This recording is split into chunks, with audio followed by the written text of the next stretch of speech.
Hello, internet friends, and welcome to Quests in Cthulhu. Thank you so much for sharing part of your geekend with us. We really appreciate it. We have a couple of quick announcements to get through, and then we're just going to dive right in. First, as always, as is tradition, beer. Enjoy a lovely Gordon Biersch beverage of your choice. We are thankful. Thomas is very excited to see that there's been a coup at the Gordon Biersch Company, and the original owners have come back into power, and so maybe soon they'll bottle root beer. That's my hope. We have we had a full week of shows last week. We have another full week of shows tonight. We're going to be doing a t-shirt giveaway. So I'm just going to guess that it's hashtag chaos at the break.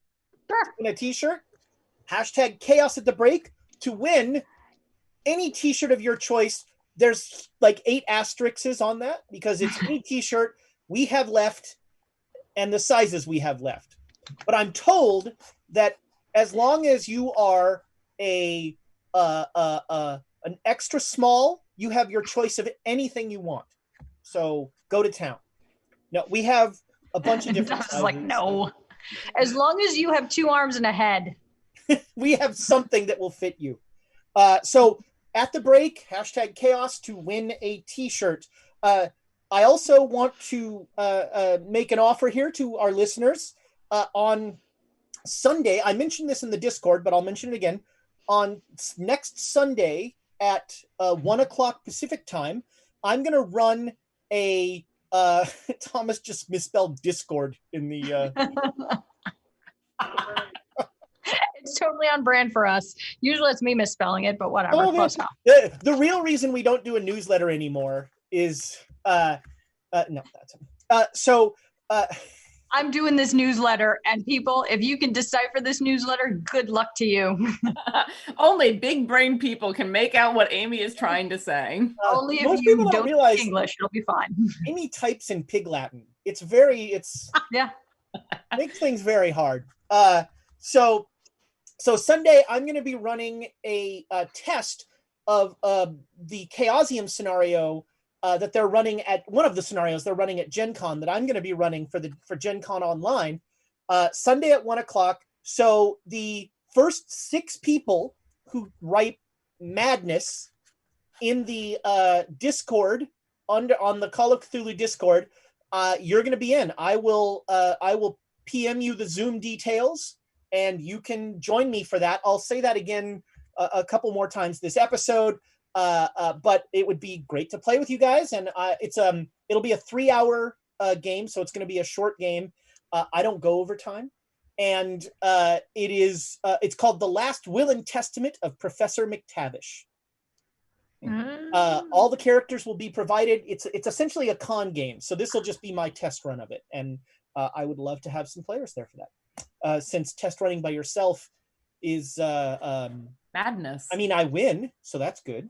I mean, so this week we've got a full week of games. Monday, it's Rick and Morty again. This is episode 4, I think.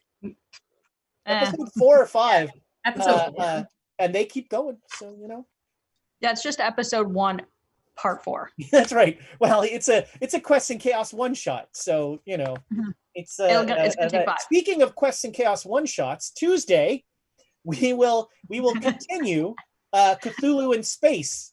By the way, it was worth it just to watch. I watched on YouTube later the opening 5-minute who's on first bit about which Thomas is Thomas and who's the Thomas now. It was I was sold at that point. It was at some point I was Thomas as well. It was amazing. There can only be one Thomas. Yep, in the chat. So Tuesday that's going to happen.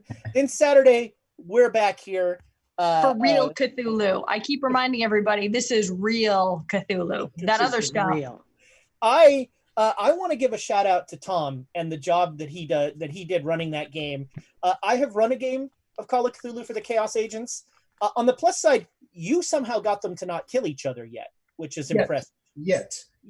That is the key there. Paranoia is building. Yeah. Mm-hmm. but nice job. It's a cool story. Is that a story of your own creation? Yeah, it is. Nice. I think it's great, and at this point it could be 8 episodes. Who knows? What it would not be. We'll see. With how much we role play, man, it's going to be more than 2, I think. We'll see. We'll see. I know there's a big dinner scene coming up where it's just going to be an hour of what you eat. It's going to be like reading a George R. R. Martin book. Given how the last episode ended, I think Cass won't have an appetite for a very long time. That's a fair point. You got food in cubes. Look, squeeze it out. It'll be fun. That's right. Just add something to it. Amy, you want to give us some numbers here? All right. This time I actually did watch the epic disaster that, come on, people, lonely. All right. Yeah, come on, people, give us more. People, come on. Get it in or just get Amy doing math. Exactly. I watched that again. I was like, God, what the hell was I doing? Okay. So, ladies and gentlemen, here we go. The players start with 4 because we did not spend like crazy last time. So, everybody write that down. Then, Tomagatora has given the players 500.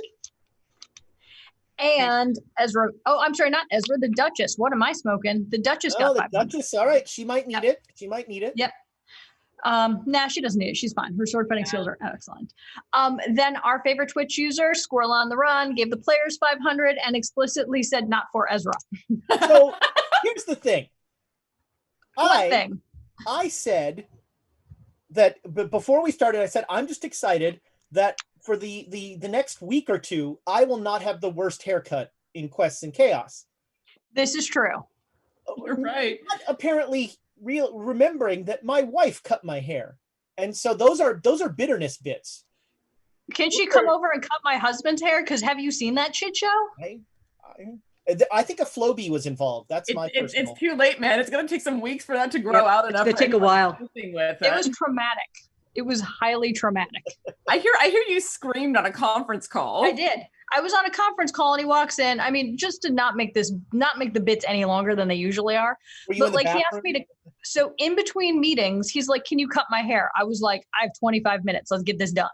Go into the bathroom, start shaving his hair, realize I am fucking this up royally. I was like, I just dropped the razor. I was like, I got to go to a call. Bye. You're on your own, buddy. He comes in.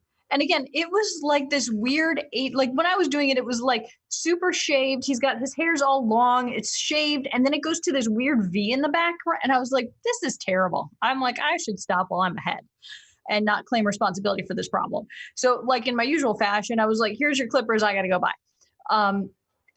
I turn around 20 minutes later and he is completely bald. Completely bald. And it's not just like bald. It's like closer shaven in some areas than not. So like there's actual bald patches within a shave. I don't even understand how that happened. And it's really blonde. It was way more blonde than I was expecting it to be. His roots are showing. I thought there were patches. Yeah.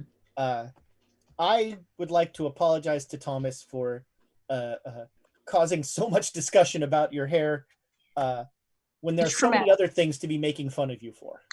This is true, but that was just frightening. Okay, so back to business. Like Amy's math. Well, let's make fun of Amy's math.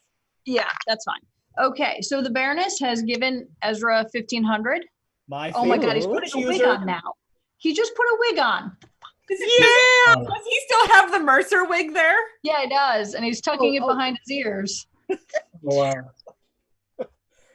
Anyway, so should we have a G.I. Joe moment while you enjoy the well, actually, so for reasons that will become apparent at some point, before we started this game, we were discussing music and music groups and that sort of thing, and it came up that all these 80s cartoons had musical villains. G.I. Joe somehow dodged this trait. There was no musical villain. There wasn't even really a musical Joe guy. But what I found, and this is a weird G.I. Joe moment, but you can see this if you Google it. I found the Ballad of G.I. Joe, which is a parody about G.I. Joe done by College Humor with names you will recognize, and it's actually really funny. I enjoyed it a great deal. So check out the Ballad of G.I. Joe when you have a second. It is. Is it as bad as the Ballad of Bilbo Baggins? I just have to know. It is bad. You know it's bad. It's charming, but it's bad. It is better than that. Cool. I mean, Zach Galifianakis is involved, so it's weird, but it's funny. It's good. I'm a fan. Okay. Okay.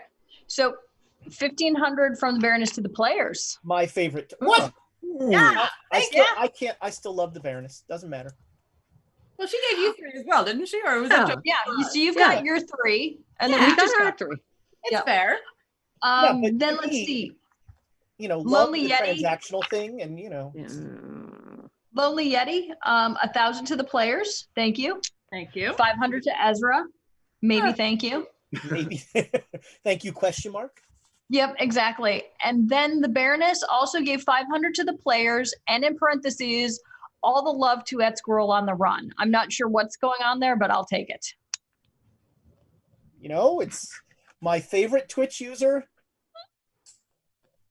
Say it. My and least our favorite Twitch user. And it's like an amalgam. This is the the Devastator of that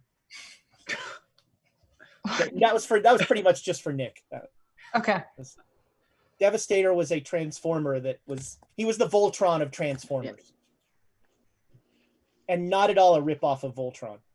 No, not a bit. Have I done my Form Blazing Sword bit on this?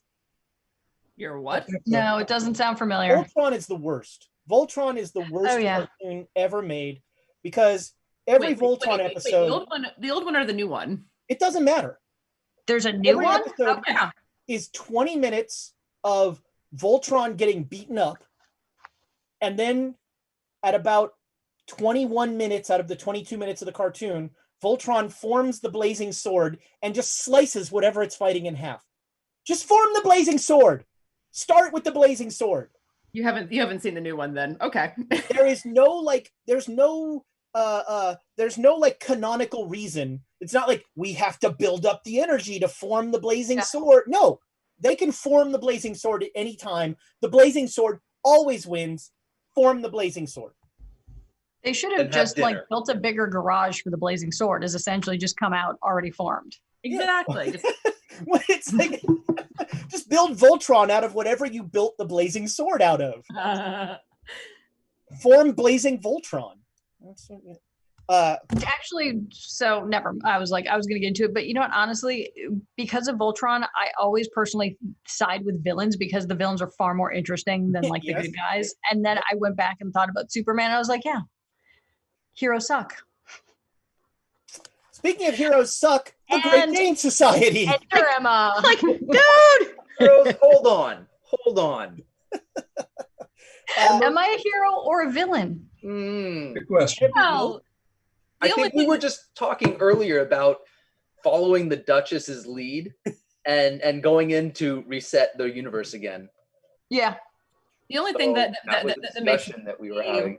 The only thing that makes DC watchable or readable is the villains. They have better villains than Marvel does, but that's about all they've got for them. I'm a Marvel guy, so I'm gonna. Oh no, I'm much more of a Marvel person myself because I like the stories that they tell, but I can't. Most of their villains are just kind of tertiary. So you find yourself in a sticky wicket. Most of you are in a motorboat with very limited capacity out in the ocean outside of Grey Dragon Island, within sight of the beach. And on that beach, you see one of your number, Flint, trying to drag a larger boat out into the ocean. You also have become aware that hands have started reaching up onto the side of your motorboat. And Flint, you have become aware, due to a boat exploding next to you, that you have garnered the attention of the flesh tank. So we're going to start in initiatives. And we're just going to dive right in. So into the water. Okay. You might be diving in soon. 90s. Nothing happened. Nobody. What about 100s? Oh, sorry. You're right. Gorillas. Is your dex really that high now? I have your old. It's funny in my dex chart. I have your old dex. I got to put your new one in. Yes, sorry, 100. Yes. Yeah. I'm doing what I was doing before. I'm reinvigorated to get this boat Inspired. Yeah. All right. Make me a strength roll.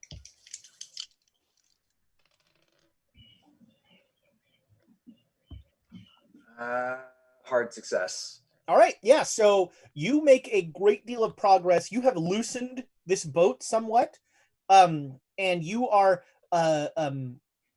The problem is you're essentially holding on to the prow of the boat and like trying to drag it out. Mm-hmm.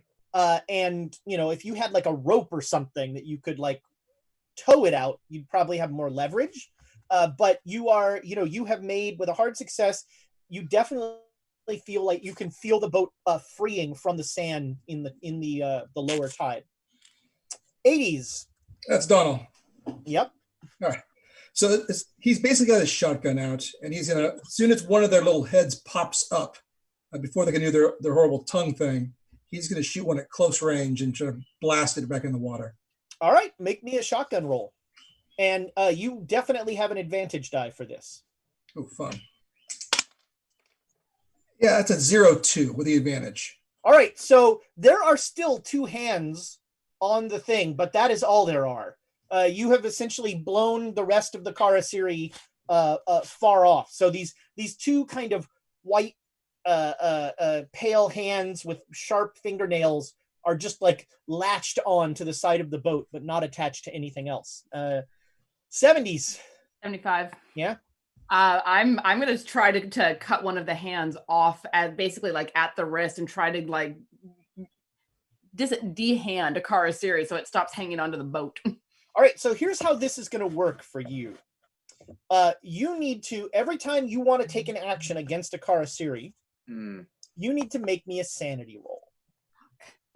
However, if you kill or destroy a Karasiri, you're going to gain sanity.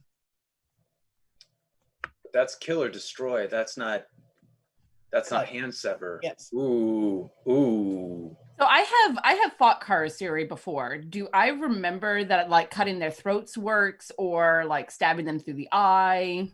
Every time you remember anything about Karasiri, you stop remembering and shudder and lock that in a nice little box where. Bye-bye. So over there. Make me a sanity roll. 12. All right, so you can take an action. Thank goodness. Let me rephrase that. If you don't make the sanity roll, you still can take an action. You just will not take anything aggressive against a Karasiri. You will try and get as far away from them as you can. Oh God, I'm basically under condition frightened. It's true. Oh God, yeah. Shit, I'm just gonna try to like stab it through the eye type of thing.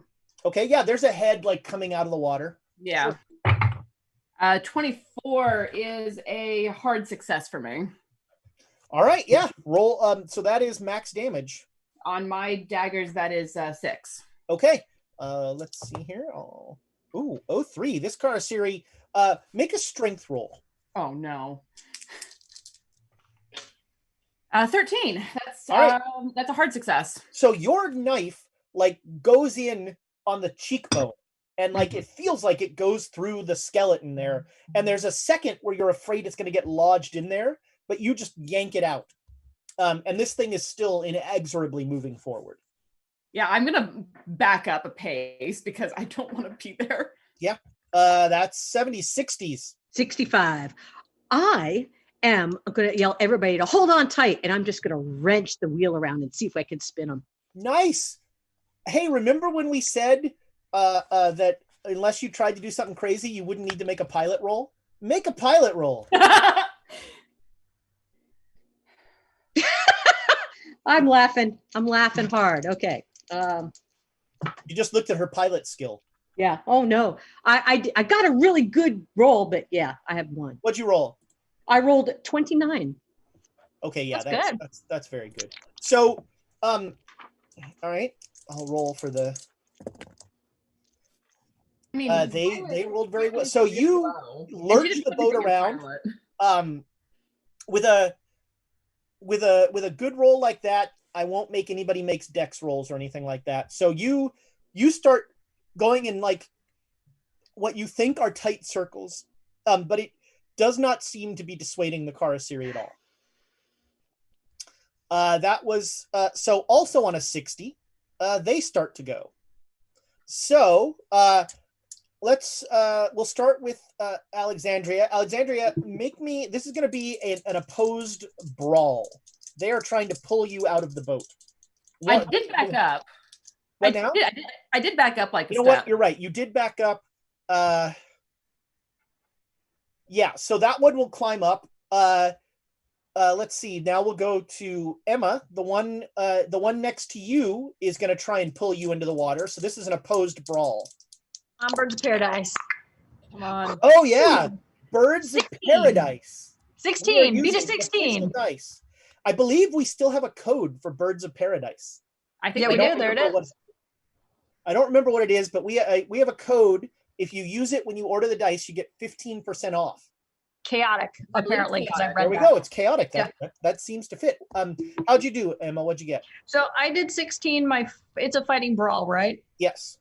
That would be under F. So a 16 is actually a hard success. All right. Yeah. This guy, this former member of the New China Front, tries to grab onto you and pull you in, and you are going nowhere. Donald, you blew one away, and a hand reaches up, and it's going to reach for your shotgun. So it's going to try and grab your shotgun. So this will be an opposed brawl roll as well. Got it. Oh no! I'm going to use a GM inspiration on this. You got 2 left. No one seconds it. Nobody. And J. Matthews 85. I see you sneaking into chat. Don't help him out. He's gonna. You know he is. Tom, what'd you get? I have a 66. I want to see what you have. I have better than that. We'll inspire. All right, let's inspire that because my brawl's All actually right. good. Roll Yes. again. All right, good. 41. 41 is a success. For All right, brawl. so that is a draw. So this hand is grabbed onto your shotgun, but it is not like moving it much. You're still good to go. All right, Joan, you at the back. One of them is they're not attacking you, but you hear a and the motor starts to like slow. And there's a I don't know, you describe it as an unfortunate grinding noise. Or is it a fortunate grinding noise? Am I grinding them up? Yeah, It's a very fortunate grinding noise. it depends on if you want to sail away or not, I guess. Sail away, sail away. Some Enya was forthcoming. Yes. Yes. I grew up on that song. I threw up on that song too. So that was 60s, 50s. Nope. Lower. Emma's. Lower. Yeah. Hang on a second. Actually, wait. On a 50, the flesh tank is going to take a shot. No. Oh no, what did you get? You should roll a dodge, my friend. That's because me, right? these delicious, wait. beautiful birds Oh. No. of paradise. Oh my gosh. All right. Does my dodge get changed once my dex went up? It should have. Yes, It it's still should. half your dodge. Yeah. Oh, I'm birds gonna of fix that paradise. for- Andrea, So- I cannot thank you enough for having me figure out what happens if an unholy flesh tank kills an immortal gorilla. Nick? Got a 98. Outstanding. Out. I love these dice. Just use a gorilla. We need to get Nick some Birds of Paradise. We really do. But then I wouldn't roll a 98. Is that what you want? Is that what you want? All Ezra? right, so here's what happens. It is that same horrible human skull round that is shot at you. Right to the chest. Yes. You immediately you immediately take 17 points of damage, Wow. which might not kill him. Better him than us, because that would flat out kill me. Oh no, that actually comes nowhere near. Yeah, his hit points now with his con are silly. But here's the thing. That skull has lodged into your chest. And I was expecting, because the other one exploded, so I was expecting like slow motion. It's in there. I look at it and I'm like, oh. No, so this one is just chewing into your chest. All right, I'm gonna have a change of priorities next round. All right, and now we go to Emma. Okay, and before I do that, unfortunately, J. Matthews 85 did hear what I said and said, "Oh look, Ezra dropped this." I mean, in fairness, you like Brer Rabbited him. You kind of did. Please, Mr. Matthews. The cure. Sorry. Are you okay? No, everything's fine. Everything's fine. I haven't. Yeah. Okay. That's my allergy medication's fine. The one that Alexandria started to saw in half, is his head sort of like lobbing sideways, so I could take a swing at it with my frying pan? Sure. I love it. Okay. Yeah. So I'm gonna try and finish the job and knock it off with the frying pan. I love it. All right. Come on, birds. The chat is wondering, if the flesh tank kills you, does it grow a mustache? If it's 24. Human.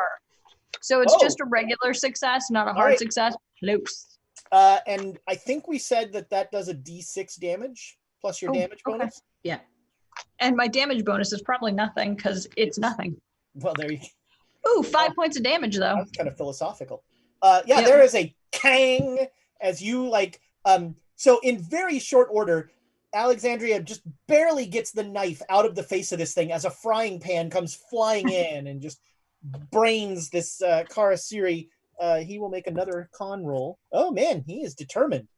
This guy's not. So going his head didn't come. So like, I just want to have like the top of his head back and just gone. Oh, sure. Yeah. So here's what happens. Yeah, so his jaws are like this now. So the Karasiri have the weird distending jaw, and you like knock the top of his head sort of backwards, almost like a hoodie being pulled backwards, and it's slowly coming back up as it's starting to do the telescoping knife teeth thing, and that's not terrifying at all. No. Get your ass out here. He's got his own problems. It's kind of like a paper shredder. We can now drop things into it. Just drop the headdress. If you still have the headdress, see what would happen. Now, we have other people on the boat, too. They're just all ducking and hiding, right? They want no part of this. In fact, let's take a sanity roll for them. Yeah. The only reason they are not jumping out of the boat is that those things are out of the boat. No, I just wanted to make sure that they were all tucked away. They are like crammed in the center of the boat with Alexandria. None of these people are armed. And so they are as long as they hold on. They are there's not much to hold on to in the middle of the boat. I know. All right, we are back to Nick. Yeah, I'm gonna tear this thing out of my chest. Well, that is a terrifying idea. Leaving it is a terrifying idea. I mean, yeah, there's no good answer here. Make me a strength roll.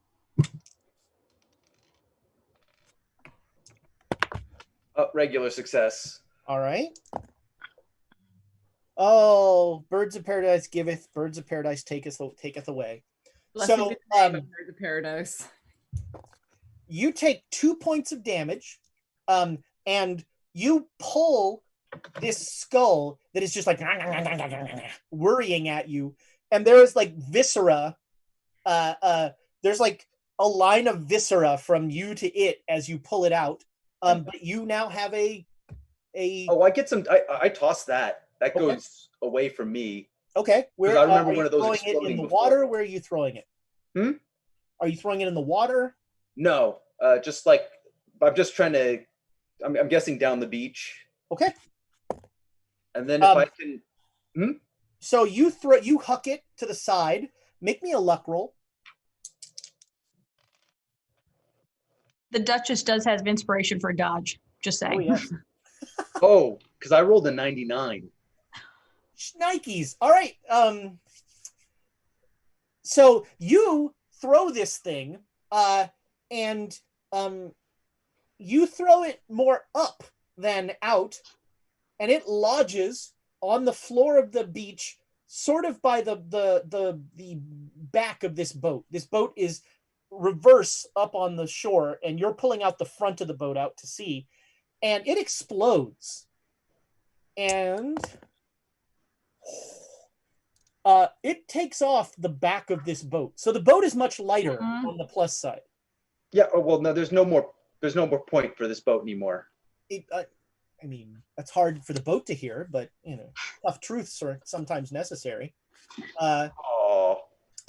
We just lost Thomas. We lost Julie. Just lost Julie. We'll get her back shortly. But so yeah, the explosive skull blows up, and it takes off the back of that boat.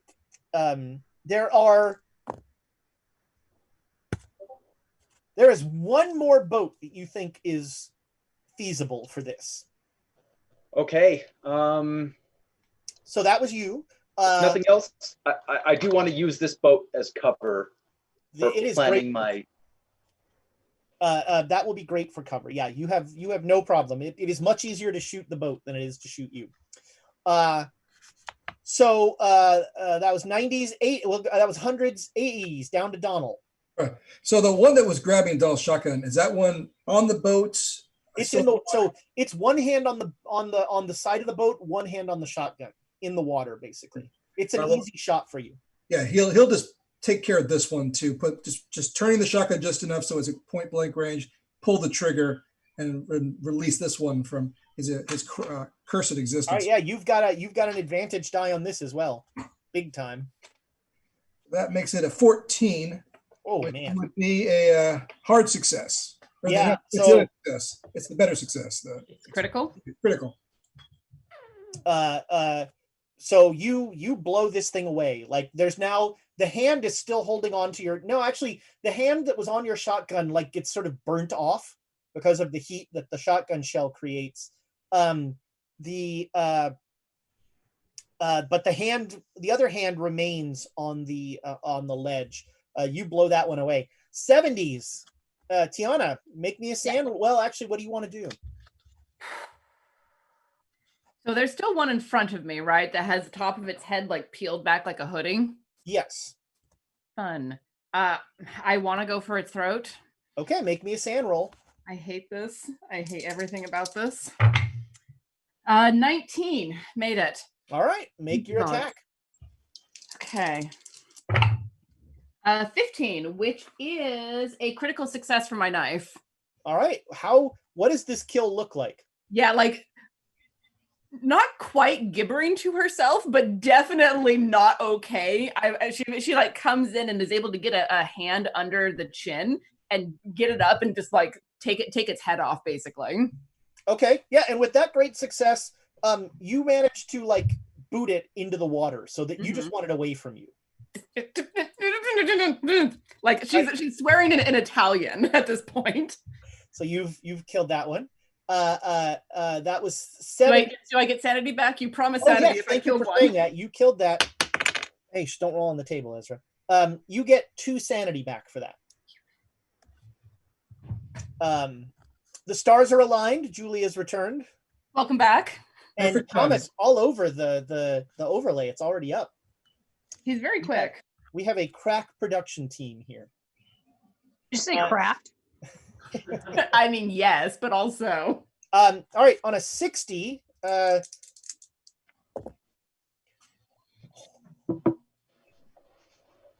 these fabulous. You rolled 100 as well? Wonderful. That's amazing. No way. Paradise. So good. Nick, make a dodge roll with advantage.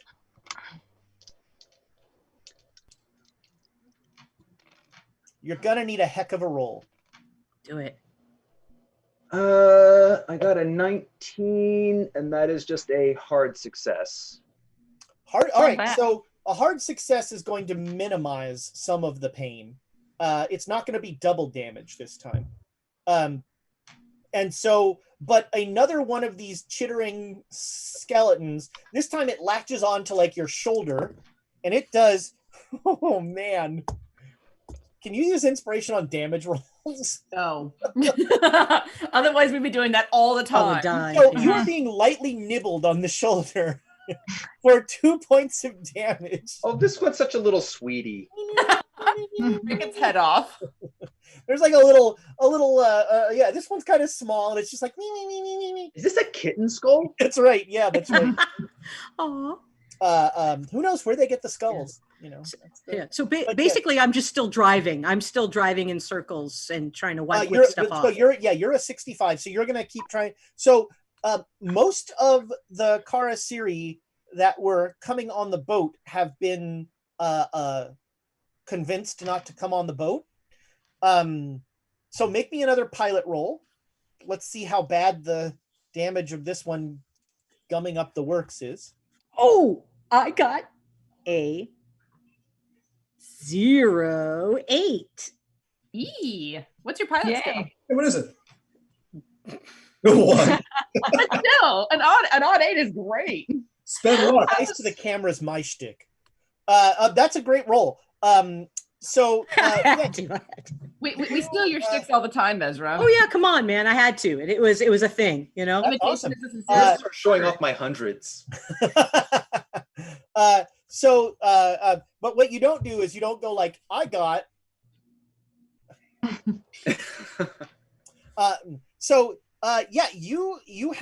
You feel like you have there's at least one that is trying to stop the motor by putting itself in the motor, and you feel like you're making it difficult for them. They're still getting in there and they're causing damage, but you're making it difficult for them. Yes. That was 60s, 50s. I think it's Emma's. Yeah, I'm at 40. Karasiri. Yep. Are they? I'm like, show me the money.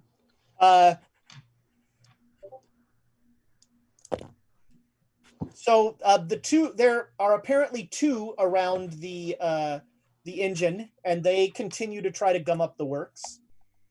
But it seems you don't notice anything. Everyone on the boat make me a spot hidden roll. Aww. Oh. Yep, made it. 61. Anybody who made it, like, there is all sorts of movement under the water. Nope. Just, there is, the New China Front sent more than 100 people here. They sent a lot of people here, and there are a bunch of people underwater right now, just sort of trudging slowly towards your boat. How many people are not, like, when I turn around and look back to Ishiro, right? Taro is not in sight right now. You remember, you guys came around the island. Yeah. He's around the other side of the island. So I'm gonna run up to Joan and be like, obviously I'm gonna use my turn and just be like, we need to get back to Ishiro and get people out of the water. We can't. What's his name? Ishiro Taro. Ishiro Taro. Yeah. Do we want to drop off these guys so they can command the boat once? Which boats will we drop them on, though? That we need another boat for these fellows. The boats are blowing up. I can't get this boat I don't think we can get this boat any farther in without grounding it accidentally or running it ashore. Yeah. All right. I'm all for turning around and seeing if we can. But we need that gorilla. How fast a gorilla can swim? Yeah. Well, should we grab Flint first before we get out of here? Well, we can't grab them. We can't go in. So. Yeah, we can let's just do a drive-by. A boat by. Just be like, okay. I will drive as close. Pilot skill rolls that will be coming from that. But I mean, come on. Did we bring explosives with us? Because we could I've always do got something. You said you. I've always got explosives in my bag. Yeah. Right? Yeah. Make me a luck roll. I mean, I typically sleep with them. Why wouldn't I take them on the boat with me? Well, no, you had one. That's where you were keeping them from getting in the boat before. Right. So you still have the one, right. you have the one grenade that you threatened Japanese sailors with. Okay. Oh yeah, that's right. I remember that now. Do we want to? So, yeah, do we want to toss that and so Flint can get away, or toss? Just who's got good throw skills? And not only that too, is there? How do we do this? Because like, are they? So is when we look in the water, are there people between us and Flint? I mean, what do I mean? People. So I mean, essentially, they have come from the beach towards you, and so they're walking They're walking on the surface down below, just slowly trudging towards you. And then when they get to the boat, they kind of kick their way up. Yeah. Okay. We gotta get out of here. We gotta get Flint and we gotta go. So yeah, let's get close to Flint, and then we'll drop one. Yeah. All right. Okay. So so this round, you still have something going on in the back of the boat with the engine. Room. All right, so we're still in initiative. So on 100, Flint. Oh yeah, I'm picking off the little kitten skull and throwing that behind me. Throw it at the tank. Throwing it behind you? I can't get to the tank, because the boat's behind me. I'm throwing it over the boat that I'm using. Right. Okay, yeah. So you throw it onto the beach, and there's an adorable little explosion. There's like a poof. It's like one of those things the kids throw on the ground in Chinatown. And then I'm actually, do I think I could like peek around the far end of the boat to see if I can like, I don't know how a flesh tank would detect me, but I'm wondering if I can kind of like stealth my way to the other. That sentence is true. You do not know how a flesh tank would. But I'm gonna give it a try. I'm gonna try and be as sneaky as possible to see if it notices me going towards the other boat. All right, so make me a stealth roll. Because you're trying to get towards that last functional boat, right? Yeah. Oh, no. Here's the 99. Oh! Okay, we can't help. Outstanding. Dude, more different dice. Different dice. I shout, Geronimo! And I, I was supposed to be that quiet. Flint does the grape ape like toe tiptoe between boats. It turns out that it is very hard for a large gorilla on a beach to not stand out when you are not standing behind a large boat. So you make it to that last functional boat, but the flesh tank is well aware somehow of you. It must have like psychic powers or something. It's the only explanation. Loud. By the way, someone posted in the Discord right after last episode a picture of Turbo Teen, and it's nightmare fuel. Like Turbo Teen was just the USA Cartoon Express caused me so many nightmares. It's terrifying. Turbo Teen was an 80s cartoon about a guy who turned into a car, and they had a whole transformation scene of the car, and like his mouth becomes this awful rictus grin that becomes the front of the car, and that's kind of what this tank is. That horrible grin of the smile. All right, so it is aware of you somehow, and that was 100s. 80s are Flint. Donald, sorry.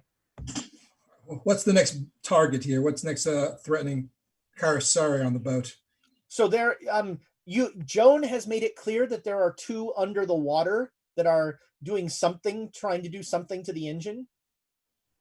Okay, any other ones I can shoot at? I mean, there's plenty down there, but you don't think a shotgun. The shotgun is a very poor long-distance fishing tool.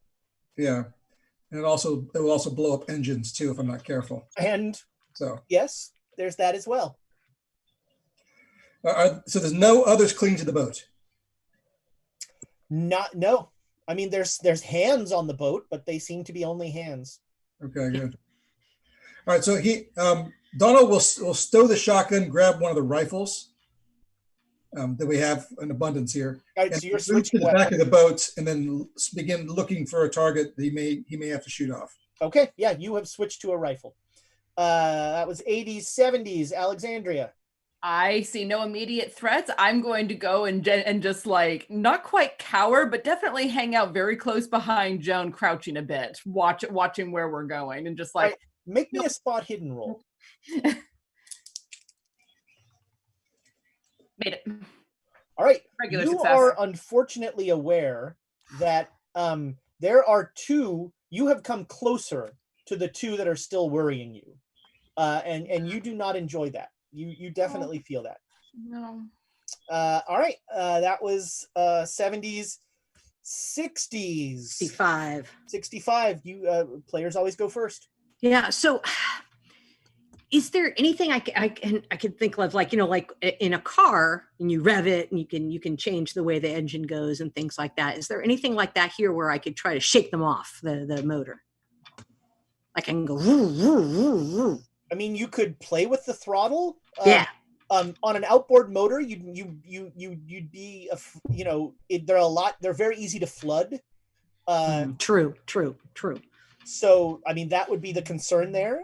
Also, you are as good a pilot as anyone who's never piloted a boat, so that comes into play as well. So you don't know. I mean, you literally know almost nothing about piloting boats or outboard motors or anything. I'm doing the thing. Okay. So we need to go around the side. Do we want to get closer so people can like do something to the flesh tank and try to get Flint back? Guys? Joe, it's your turn. What are you doing? Yeah. Oh, I know, but I'm just like, all right. All right, I'm going to go toward the beach because sure. Yeah, you go in and you can get pretty close to Flint without worrying about running aground. You see about, I don't know, a quarter mile to the left on the beach, you just see a long, unending string, almost weirdly single file, of people just slowly walking into the ocean. Yeah, we got to get out of here. Flint! Going closer to this mess? Yeah, we got to get Flint. Flint! All right, so that was that. Also on a 60, it's aware of you, but it's also now aware of a boat full of people. Let's make a spot hidden roll for a tank. There's a sentence you don't say every day. Birds of paradise. Damn it! And I can't do anything to camouflage us. Like I can't. Pull up the calamari arms and wave them like, oh, Karisiri. I'm a Karisiri. Emma just pulls up a sheet of camouflage material. She's got a poncho that she always. All right, so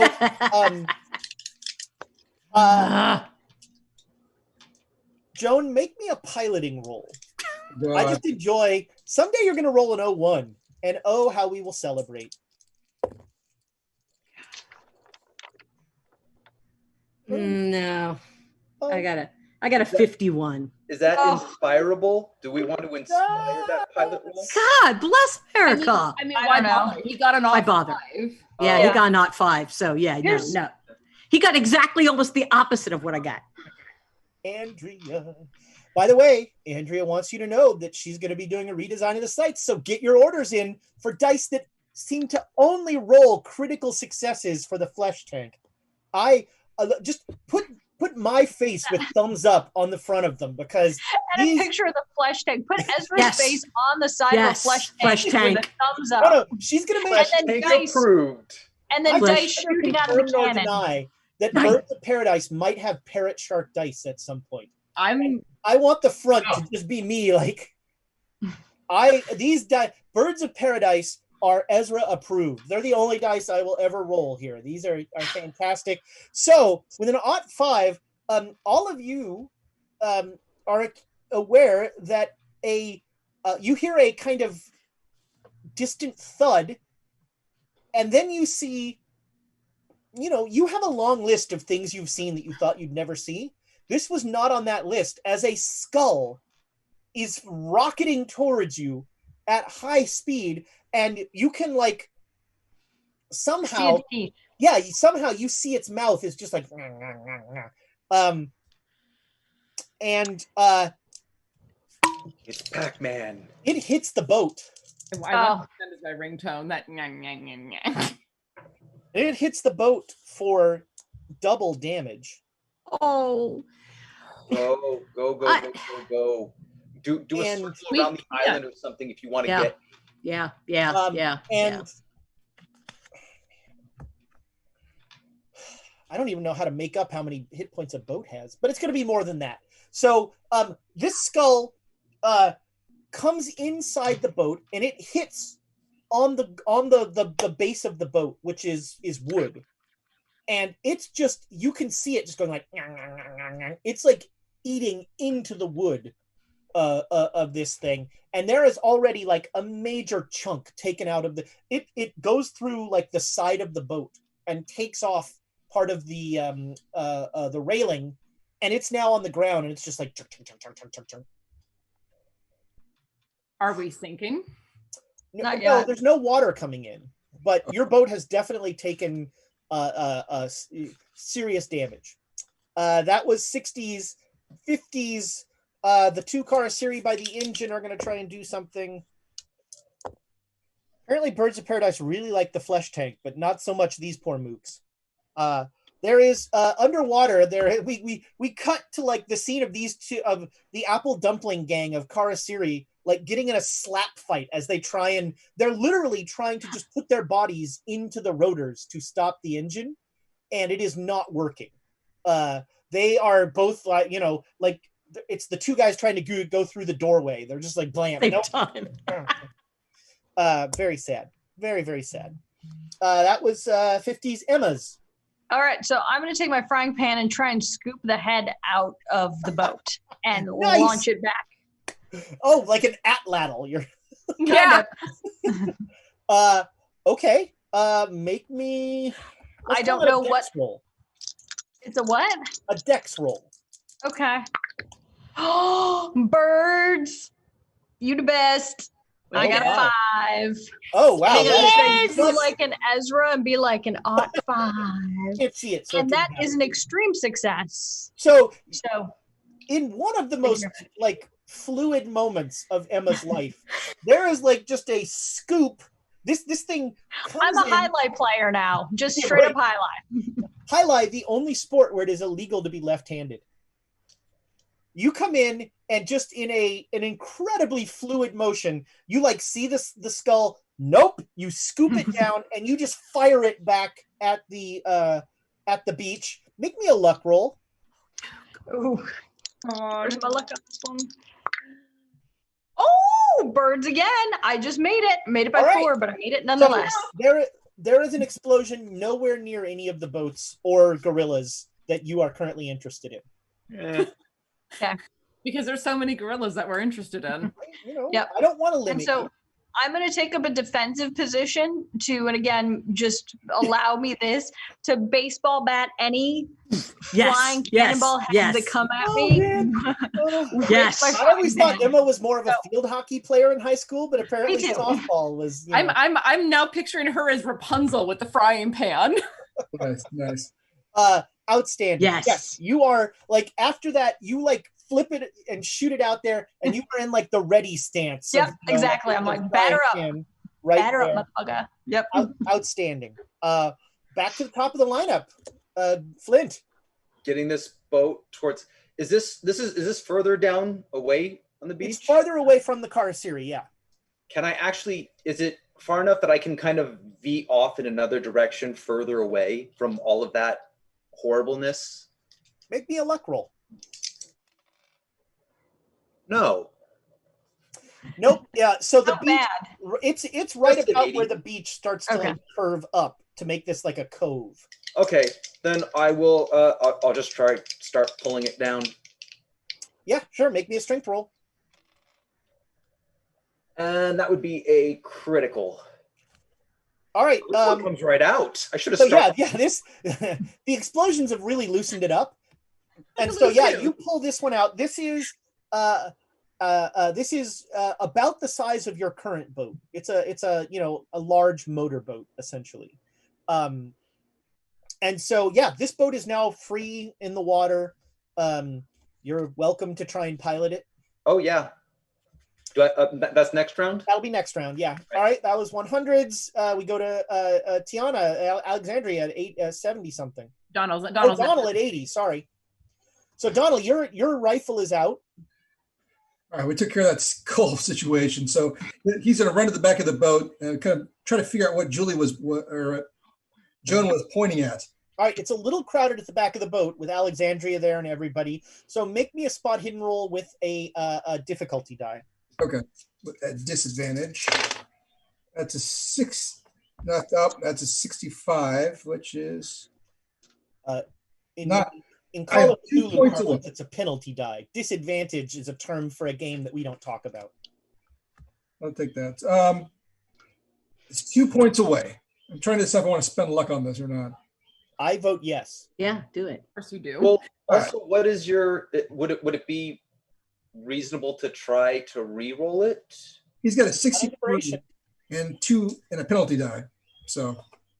Yeah, but your skill is high enough though that I'm almost. I think we inspire it and try that before you spend luck.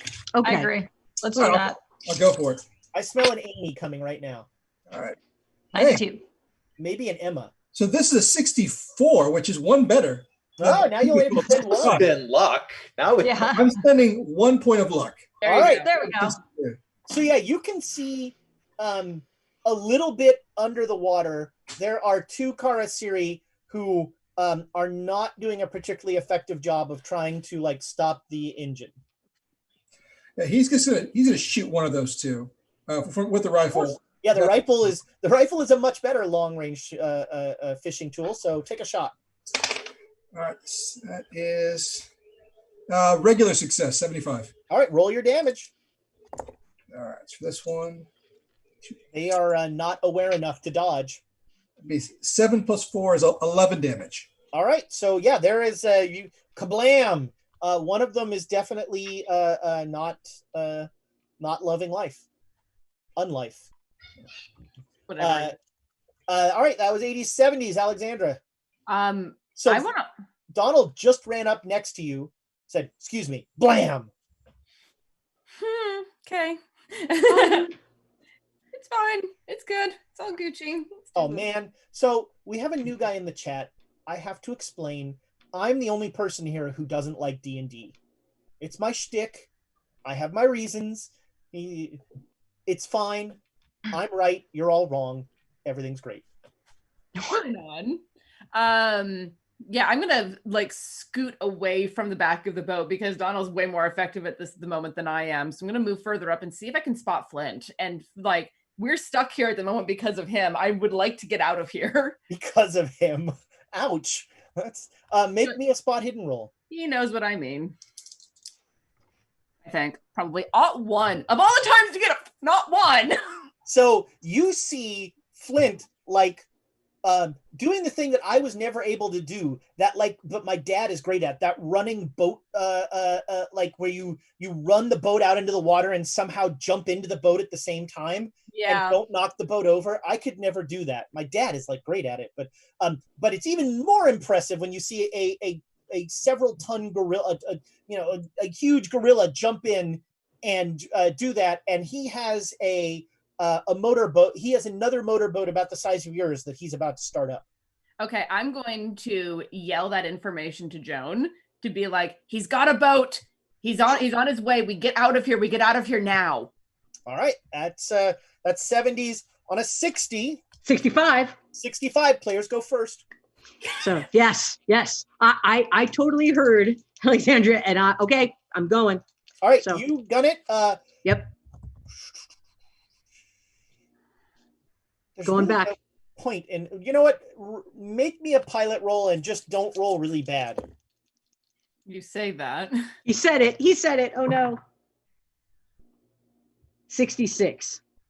Not terrible. It's not terrible, but it's not great. So you are definitely not making your best speed. You have turned around out of the, you were kind of doing a tight circle. You've turned around out of it and you are going the way you want to go.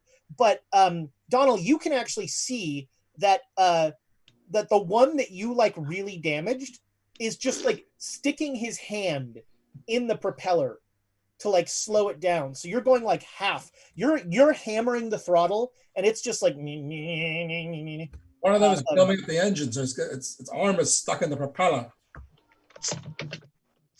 We just gotta go. Also on a 60. Since you are moving, I'm going to give a penalty die to the flesh tank. Also a sentence you don't say very often. Nope.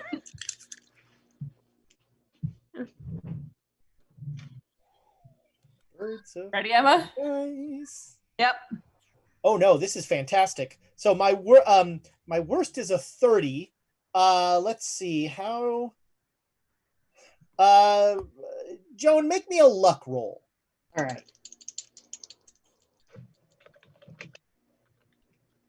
Oh yeah. Hard luck. 21. Got it. Okay, with a hard success. So this thing will hit the boat, but it's going to fall short of being inside of it. But it takes a good, like, it hits the railing and takes off about 3 inches of the railings, and then it shoots into the water. Probably to blow up soon. Who knows? Yeah. Good. That was 60s. On a 50, the 2 sad Karasiri will try and be effective. No. Wow. Those two guys. See, they're still slap fighting with one hand. Yeah, one of them, like the one that has his hand in the motor is like trying to show the other guy what he's like, and the other guy's just like, get out of my way. I want to be the hero. Yeah. I was gonna ask if they were married, but I was like, nah, never mind. Oh, wherever you are, Michelle, that's for you. All right. That was 60s. That was 50s. Emma. No flying heads coming at me that I can smack. That I'm just gonna wait. Oh, you know what? That would be even better. Yeah, the head's there so you can hit it again. That's more fun. Yeah, I'm just gonna try and smack the head off the boat. Sure. Make me a fight brawl. Which I think is either 3. What do I do? What do I get? That's a critical, isn't it? So, like, you're playing t-ball essentially. You can say like, you. I'm like. You hit the wind. Nice. So you just come up on the side of the boat and you step into it and whack. Beautiful follow through. You keep your shoulder down the whole way. Exactly. Eyes down the whole time. And you just shoot this skull back onto the beach. And with an 03, it like blows up and you see like the line of Karasiri has been cool. Has been disrupted some because of that amazing shot. All right, that is top of the lineup. Flint, you are sailing a boat out of there as long as you're not trying to do anything crazy. So the only thing that I'm... Oh, go ahead. Yeah. Sorry, everyone. I'm going to take the scenic route back. I'm gonna do a slow arc away, and I'm going to peel around the other direction of the island. All right. Are you looking for one in particular? This. No, I'm looking for not flesh tank. Yeah. All right. Yeah. So yeah, you are immediately going the way that is peeling away from the flesh tank. No problem. That was 100s, 80s. Donald. This fella whose arm's stuck in the engine. We need to get rid of this guy. Okay. Shoot. Luckily, because you're not going very fast, I'm not going to put any penalty die on here. So just take your shot. Right. And 97 means the gun jams, or I'm out of ammo. Yes. Horrible. Yeah. Or something worse than that. No, I think it's just this will just be a jam. Okay. Rifles are 99 to 100 for jams, right? Oh, you're right. Rifles are 99 for 100 for a jam. All right. So let's make me a luck roll, Donald. All right. 51 success. Okay. So oh man.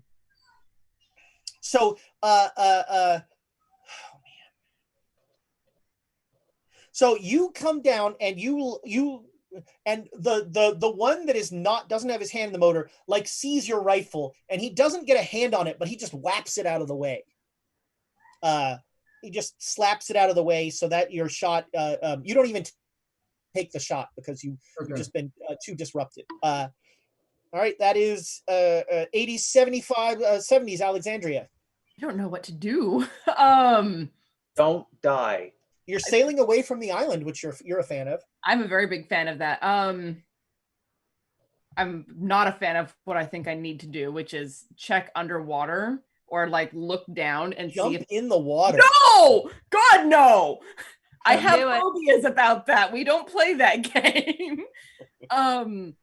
No, I want to look down in the water and see if there are any Karasiri like immediately near us or approaching us, or I hate everything about this sentence.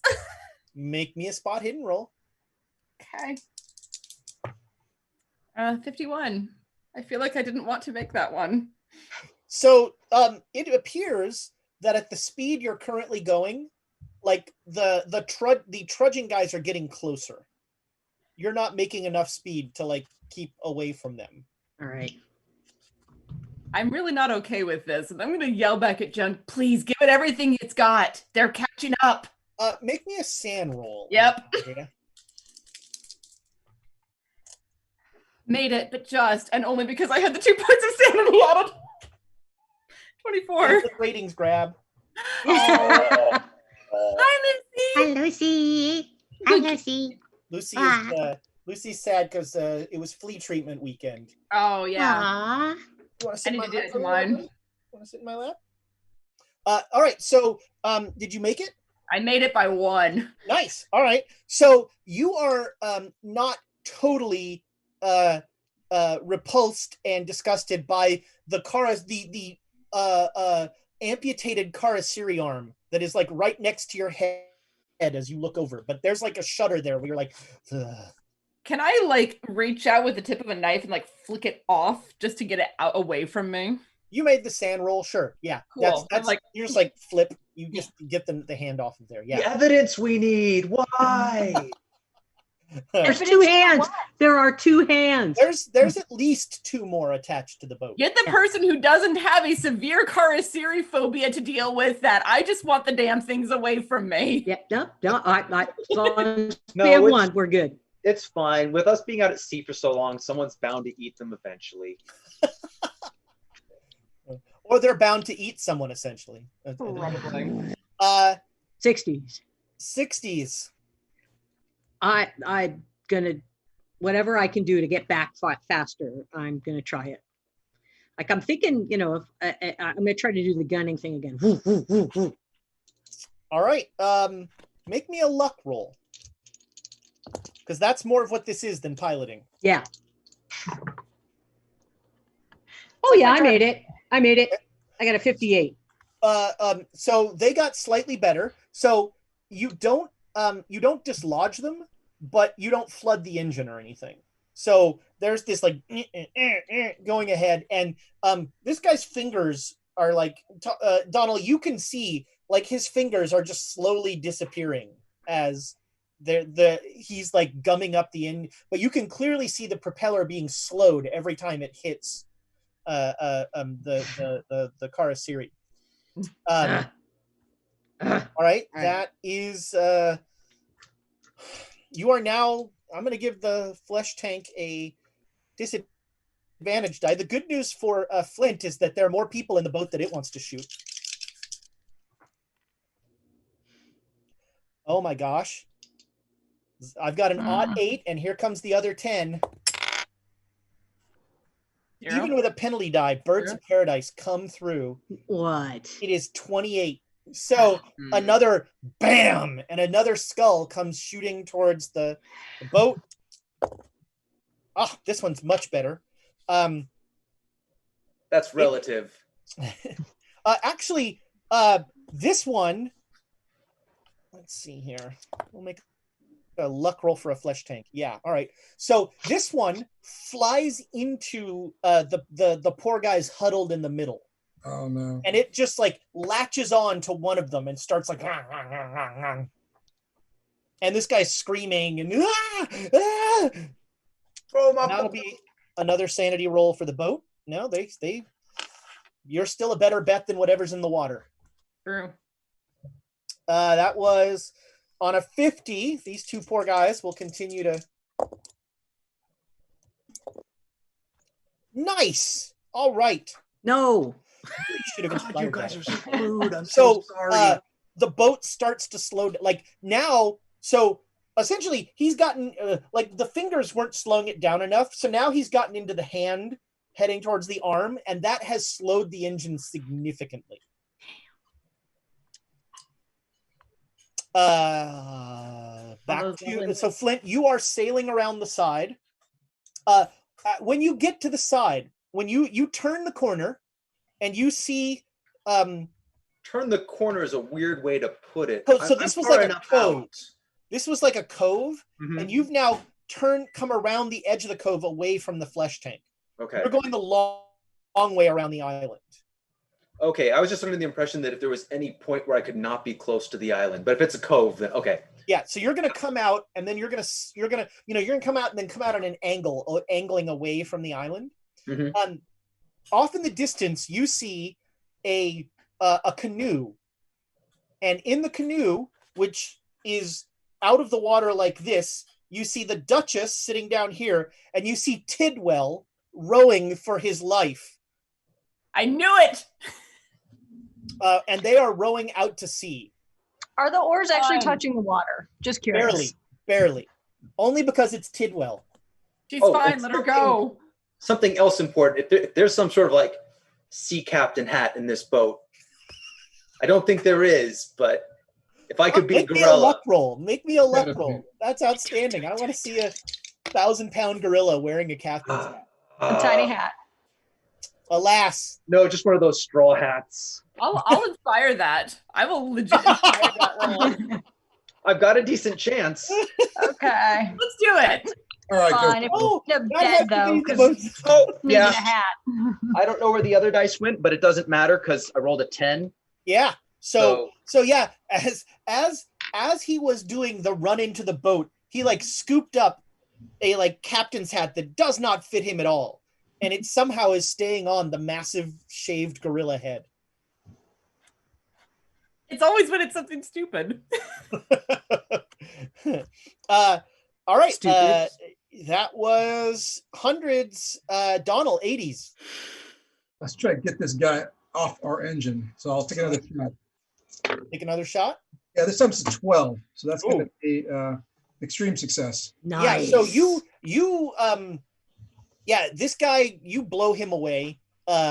His head ceases to be, and the cut off arm that was now down to about here starts to like float down to the surface, and the engine almost immediately picks back up. Let's go, Joan. All right, I like grab onto the rail. 70s, Alexandria. Yeah, I'm just hanging on as soon as the boat starts to pick up speed, looking around to see where in the name of God Flint went. Okay. So you guys immediately start to pick up speed, and you see we're going to come out of initiatives for a little bit of a cinematic Han Solo moment as you see the like flood of Karasiri that are starting to surface, and all of a sudden you hear another boat, and you see Taro at the front of the boat with the submachine gun, just like da, da, da, da, da, da, da, da, da, starting to like mow down the Karasiri that are coming up, and he will cover your escape in a boat that is just full of sailors, and then they will tear off and follow you, and you are able to get away back out to the island. And I assume you're all going to reconnoiter in the wreckage zone. Yes. Destroyer? Yes. So you all make it back to the wreckage zone of the destroyer. There's still Karasiri hands on the boat, but there are no Karasiri that you can see. And you're thanks to Flint's boat, you're able to save about 15 more sailors. Yes. Yes. There's still probably 30 sailors that are just. Can we use some rope? One of them is a sailboat, right? So there wouldn't be an engine behind it. Could we use rope and tie that to flotation devices to gradually try and pull people back? I think the sailboat blew up. Right, you have another motorboat. Yeah, you have a motorboat. The motorboat. But there was we went in originally and we got one boat. Yeah. Right, sorry, you're right. No, the people stole that and sailed off. Those are the guys who like ditched. That's right. Because you gave it to like six guys got on it and they and took off. But what's the boat? But what's the boat that Taro's on? Is that another motorboat? No, that is like that's like the boat you were trying to get off the island initially. It's a small tug. It's essentially a tugboat. Okay. So it's got like that has like 30 sailors just jammed on it. And because of your submachine gun, they're listening to what Taro says. The six guys on the sailboat did not have that compunction. They were the one who were like hitting, like trying to kill anybody who got on their boat. Yeah. They've taken off. So you have 2 motorboats and a tugboat. Right. And about let's call it 30 sailors in the water. So you have a total of 50 sailors between your 3 boats that are, if your 3 boats are just filled to almost unsafe. Do we have any rope to do a tow with a big piece of wood or something, or just enough to tow a slow tow? But it's definitely going to slow you down, and just say something horrible is in the ocean. They have no coming toward us. What? Everything's fine. Hey, now with Penhew dead, we don't have to worry about another black cursed water tidal wave. So you assume. And didn't Stanford say, please leave? Yeah, We're leaving. Space can't We're do just that. leaving slow. Stanford doesn't care about you guys, really. Yeah. Let's just do whatever we can to help these guys. Flotation device. Right, yeah, you can, like I said, as long as you're willing to go slowly, you can rig up with rope.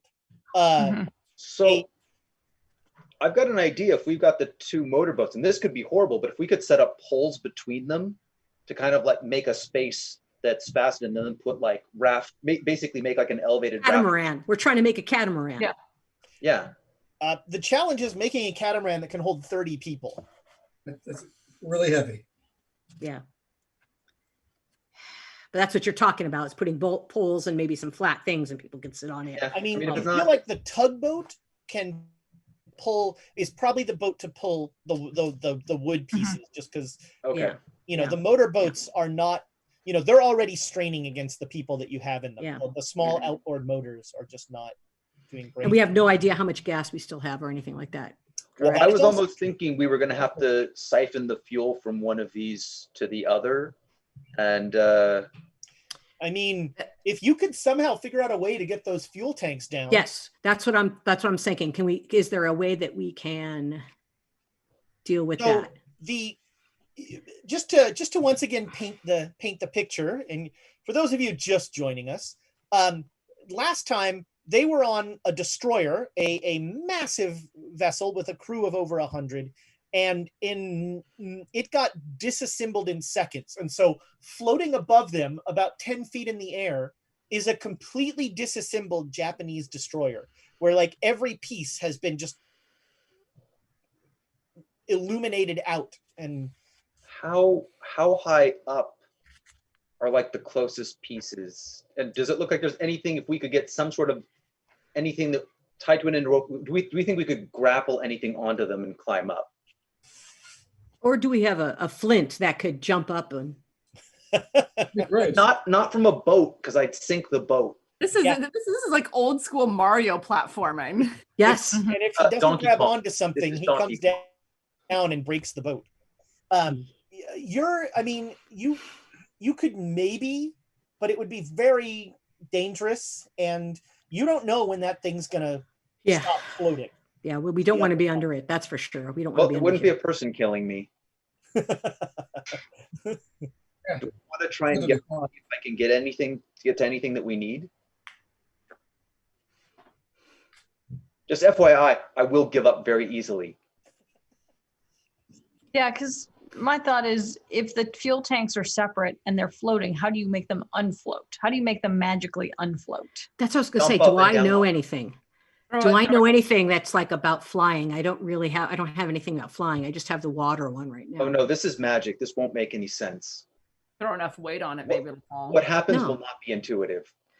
No, I was just thinking of, if I did a spell for it to be able to go into water, would it go into the water?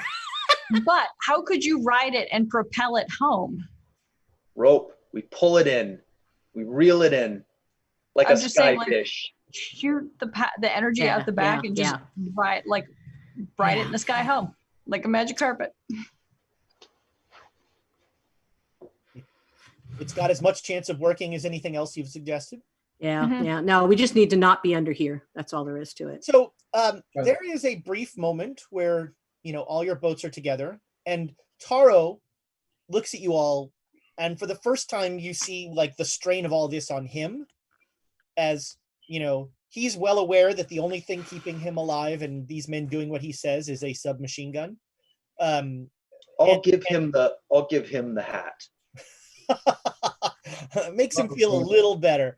And you also are seeing the fear and base survival instincts in the eyes of these sailors. They just want to get out. They are terrified. Yeah. And the 30 that have the bad luck of being in the ocean are borderline angry, as one might expect. Luckily, you don't understand Japanese, so you don't know what they're calling you. But Taro's where do we go? Oh, I was going to ask that question. There must be some other islands nearby. We don't have any maps. Perhaps does anyone know? Well, we had to have looked at maps before heading here, right? You'd looked at some, yeah. I mean, you abdicated a lot of the navigation to the Japanese. Yeah. Well, is there anyone on here that is one of the people that we abdicated that to, who would have had a good look at a map? Taro will turn around and say something in Japanese. Did we look? Sorry. Probably more pressing. Did we look for the translator? Yeah, we did. We got him. Yeah, we got him. Your guy is on your boat. Yeah. Okay. Yeah. He's on. Make me a group luck roll. I need 4 successes. Oh yeah. Oh yeah. I don't even have to roll the second one to know that. Yeah. Oh no. But not a. That's 4 on the not screen. Fumble. So Julie, you got a hard success? Yes, sir. Okay. I got 12. Yeah, I also got a hard success because half of 36 is what, 18 or something. The translator, the navigator is not one of the people in the water. That would have been a fun conversation. Hey, could you jump in the water so we can bring this guy on? One of the guys on Flint's boat is a navigator. And he was one of the navigation aides, and he remembers, there's an atoll that was fairly close to here. All right. Then I think that's what we're doing, right? Let's go. All right. Yeah. So by this time, you got there very early in the morning. I think you got there around 9 or 10 in the morning. God, I'm showing my COVID life. 9 o'clock. That's so early. So it's about noon by the time you start to head off towards this atoll. Towing the 30 guys, even with the tugboat, and trying to keep your little flotilla together, you are not making great speed. The navigator feels like you will be to this island before night. Good. Okay. Good. And so about 5, you make it to this. It's a maybe a half mile of rock and sand, but it is better than for those 30 guys. It's better than being on a boat. Yeah, but I have a really bad feeling. A lot of most of the people on the boats quickly get on the island. Yeah. Okay. Does that tug have a radio we can use? Well, we brought a radio with us, but it's just not long distance. Yeah, and the tug is the same thing. The tug does not have a radio that can. Well, why don't we keep going and try to get to a mainland? Is there anything at all on the island? It is rock and sand. Do we have anything? Can we look for anything like in hindsight, I think we would have done this, but look for anything like tarps that we can use as water collectors for them, just to extend their chances of survival. Gosh, let's say that. Yeah, the tugboat has a tarp that you can use for that. Yeah, makes sense. All right.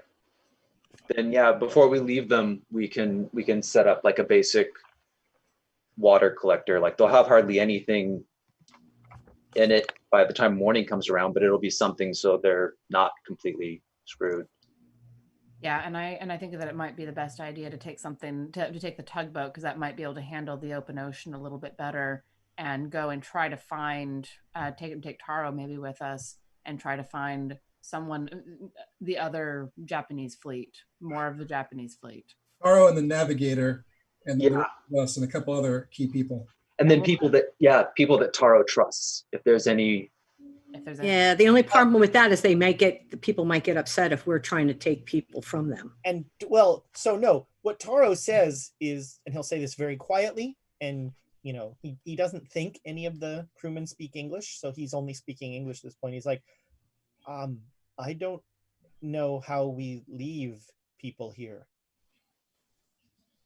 We have to tell them that someone has to bring help to them. Yeah. If the radios won't work, then someone has to go find help. And towing people through the ocean isn't an option either. There is not enough room on the boats for everyone. Even if they get rid of the damn white people, there isn't enough room on for everyone. People start getting hypothermia in the water if they're being dragged during the night too. So it's not. And if we take one boat and move fast, we might be able to get there, get help, and get back in a day and a half, maybe 2. If we leave other boats here, they will not be here when we get back. Well, we're going to empty out the fuel tanks. So what are they going to do? Drift? Burn the boat. Row. Burn the boat? No.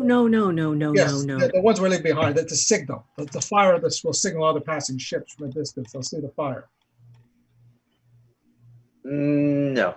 No, they need to shelter on the boat. We might actually want to look into breaking apart like the already damaged boat so they can set fires so that they can stay warm during the night. Yes. We're going to empty out the fuel tanks of the other 2 boats. I can tip one over and use parts of the other one to make like a makeshift little shelter, like a little lean-to. You're leaving one empty motorboat, and then you're breaking the other the damaged motorboat apart for it to be like fire and shelter and that sort of thing. Yes. Well, no, the one that we're not breaking apart, we can make a little lean-to out of, because that one's more stable. And you're going to take the tugboat. Yeah. Yeah, we're going to fill the tugboat up completely from the fuel from the other 2. Well, not completely, but as full as we can get it. And what do I tell these 70 men if they disagree with this plan? Well, the monkey can keep them in line. But also, we can take the wounded. Perhaps the sick and the wounded who can't survive, we'll bring on the tug with us. Tell them we're going back to the island. No. Going back to the island? No, we're not. No, you just tell them that. She wants them to think that. I'm not going to lie to my men. Yeah. No. I'm saying no. Like we're not. Don't tell them that. Obviously. No. We need to find somebody that can has a big enough boat to be able to bring them all back. That's all there is to it. We're not going to do that by staying here. You tell them that their chances of surviving are better here. Are we going back to Shanghai? Is that closest? I mean, what's the navigate? Yeah, we're going to find the closest thing. We're going to get a boat through whatever means that are necessary, and we'll come back and rescue these men. Now I have to find where the map is. There's like a map that has Grey Dragon Island on it. Here we go. Closest. What is closest? What does that mean? Here we go. So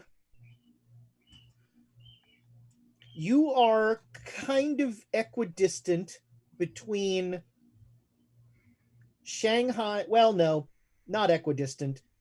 Taiwan is probably the closest place. Okay, that's not Shanghai. Taro does not want to go to Taiwan. No. Who? Taro. Yeah, no, he does not. He can stay on the boat. He can stay on the tugboat. We have a translator. They will not help us. They will not help us. Yeah. No, we can get a boat. How? How? Force if necessary.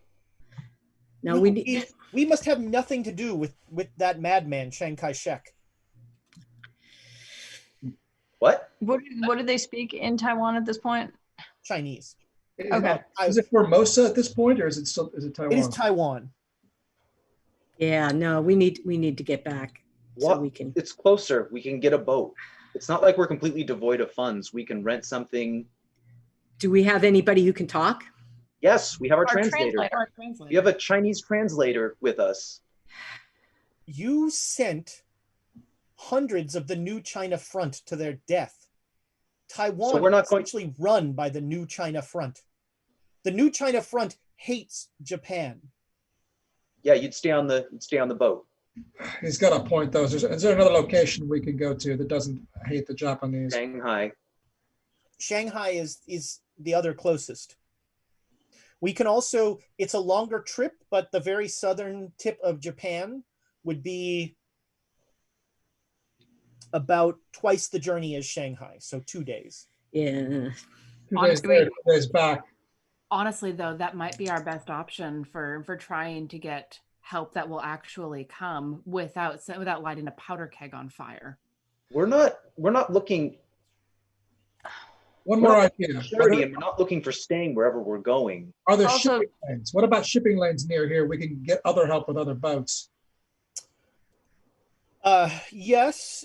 So the navigator knows the usual. He's got the navigator has an alarming knowledge of the Chinese shipping lanes.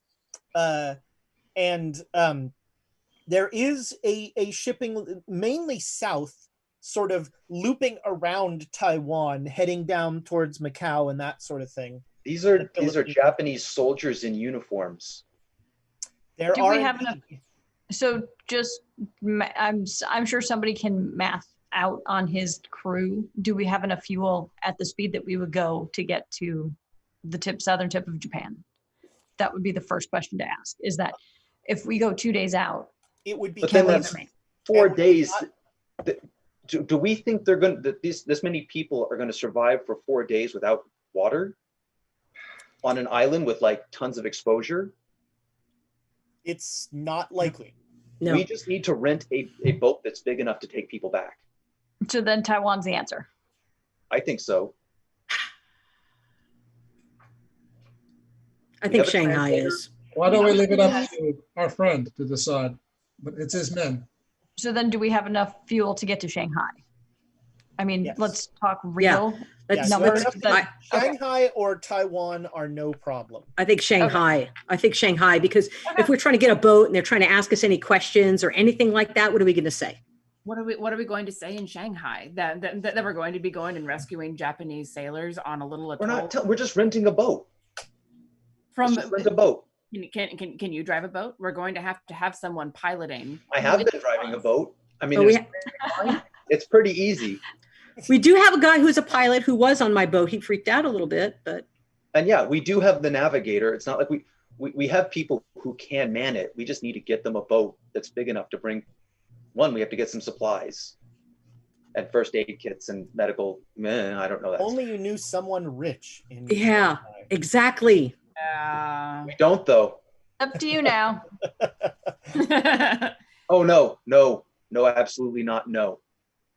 That's why my vote's for Taiwan specifically. And that's one of But in Taiwan, we don't have any inns. We don't know where to go. We know where to go in Shanghai. We have places we know about. I like how we go to Taiwan just to get away from Madame Lin. Shanghai is the opposite. She's going to be waiting for us. No, she isn't. She's busy terrorizing the town. Oh, no, she's going to be waiting for us. Well, and here's the question. If we go back to Shanghai and we ask her for a favor. Nope. What do we owe her at that point? She's not gonna give us a favor. She's gonna try and kill me again. We again. What? Yeah. What? Did she try to? Yeah, she tried to kill me. Alexandria in her tracks. Yeah, wait. Yes. He's gonna be waiting. No, we should go to Taiwan. Why did she try and kill you?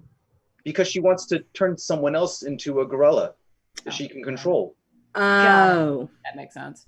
Yeah, Joan, your argument for Shanghai is that we know people. The problem is that everyone we know is either dead or hates us. Or terrible. Or left. Yes. Like the one that we where are the Americans in Rogers? We should go to Rogers, and we can let the Japanese rescue their own people. Oh dear gods. Rogers. So did you say that in front of Taro? No, absolutely not. We don't. No, we're helping them. We dragged them into this. Rogers was going to open. So when you say when Donald says we let the Japanese rescue their own people, you hear a submachine gun go. I mean, like turn very, very carefully and look at Taro like. I agree with him. No. Listen, Taro, where do you want to go? It's your people. It's your boat. You want to go to Japan? You want to go to Shanghai? We have too many enemies in Shanghai. You can just drop us off wherever it is. We want to help you. We put up. We made sure to help as many of your people as we could. We could have run. We want to help. I appreciate that. That is why I came back. I honestly think that we should get a boat in Taiwan, and then we should go to Japan. What do you want to do? We have no money. How will we buy a boat? We have a gorilla. Sure. We can just take a boat if we really need to. If we can't wire any funds, we just take a boat. I look forward to that telegram to Carlton Ramsey.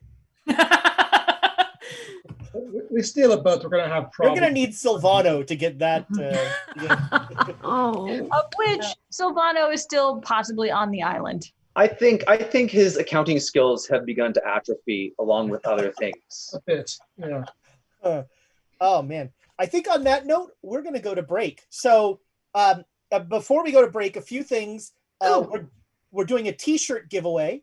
Yep. So type #chaos into the chat to be entered to win one of the 3 remaining T-shirts that we have. No, we have. So a T-shirt giveaway, and then since some people came in late, and mainly since JD Matthews came in late, and because he gave bits, if you want to play, I'm going to be running a one-shot, a test of a Gen Con scenario next Sunday at 1:00 Pacific. And if you want to play in that, type the first 6 people to get Madness into the Discord Call of Cthulhu.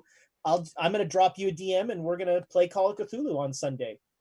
Please only do that if you can actually play at 1:00 Pacific, whatever that is your time, on Sunday the 26th. All right, so we're going to go to break. We will be back as soon as 6 people can use 6 toilets.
Welcome back, internet friends. Somebody screenshot that. That was outstanding.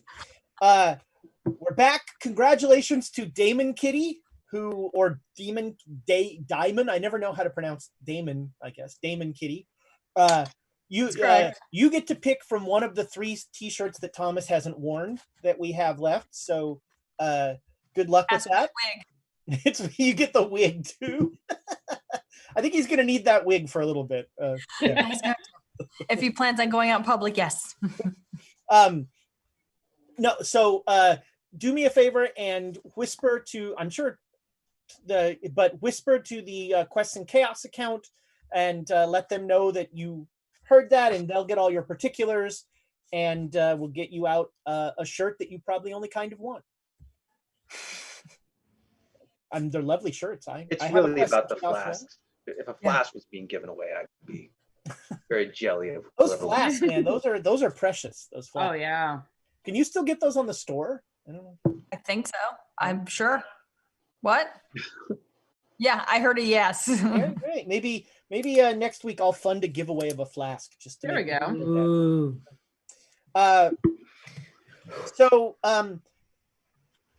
Yeah, we're back. I want to, once this show is over, please, don't do, well, you can do more than one thing. It's the internet. On the Discord, the Apollyon has created an image of this episode already that is as Amy said, I'm not sure we're going to top it, so maybe we should just stop here, but it's pretty fantastic. So check out the Discord when you get a chance to look at that and see Amy as you've never seen her before. True. I have. I don't know if Emma would dress like that, really. So yeah, you are on a tugboat about to head out from leaving a bunch of guys on an island, trying to decide which of the 3 bad choices is the least bad choice. Taro strongly thinks Shanghai is the best choice, but he defers to the 1,000-pound gorilla, really. A lot of enemies in Shanghai. We also we haven't even started on Taiwan. We have a lot of contacts there. I still have warehouses. Yeah. With boats? It's his people to rescue. If he wants to go there, let's go. No, and like I said, yeah, we've got a place to go there. I do not have a boat there, but I do have seafront warehouses that we could dock at, so that we wouldn't have to dock at a public dock. All right. I mean, I won't Perfect. be able to help once we get there. That's the only thing. I'm staying hidden. Well, and none of us will really be able to do a whole lot, honestly, because we don't speak Chinese, and short of going to the people that we really don't want to see, we're not going to be any help in Shanghai. So it would, in short, be up to you, Taro, to secure a boat. I have resources in Shanghai.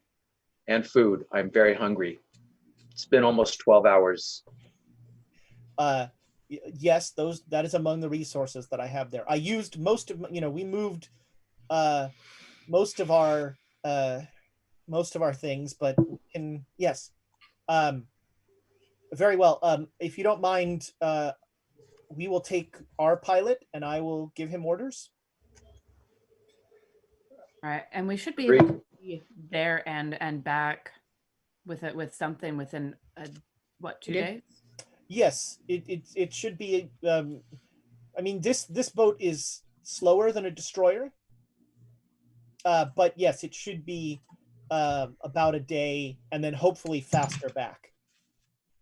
If the only reason that it took us so long coming was because of the tidal wave. Oh, I thought you meant never mind. Maybe it's one and the same. I thought you meant the Duchess. I was like, okay. That's what you want to call her. We had issues, just kind of overall. So there is a little bit of commotion with people wanting to be on the boat that is going, but I'm going to back up. I'm going to stand up with Taro and make sure Yeah, that controls it somewhat. He actually asks how many men you want to bring. Do you want enough to crew potentially a boat that we get? That seems like a good idea. Yes, yeah, that's a good idea. We're not sailors. Maybe Just as long survive as there's not double the amount of people here. Yeah, we don't want to. We could potentially weigh down the boat. I say, kind of guiltily. I mean, he wants to bring 15 men to really crew a boat large enough to take, what is there now? There's 70 something sailors, 80 something sailors left on the island. I'm going to say very quietly, can we control them? Please do not take this in the wrong way. Are you positive that we will be able to maintain control of this boat with 15 people who aren't, well, us? You are all armed. They are not. We've got a giant ape. Desperation will make people do a hell of a lot. I'm not sleeping anytime soon. What I cannot guarantee is that some of them won't disappear once we get to Shanghai. Well, in that case, it's what matters most is just bringing people that you can trust, not people that are effective. Yes. So again, the ship was not my ship. How many people do you know personally on the ship? Very few. Yeah. I trust the officers, but not many of the officers survived. Can we ask those people who they trust? The people that you know. Yes. I'll ask the officers to pick. There are 3 officers that I trust, and I'll ask them to pick each 5 men. Perfect. Works for me.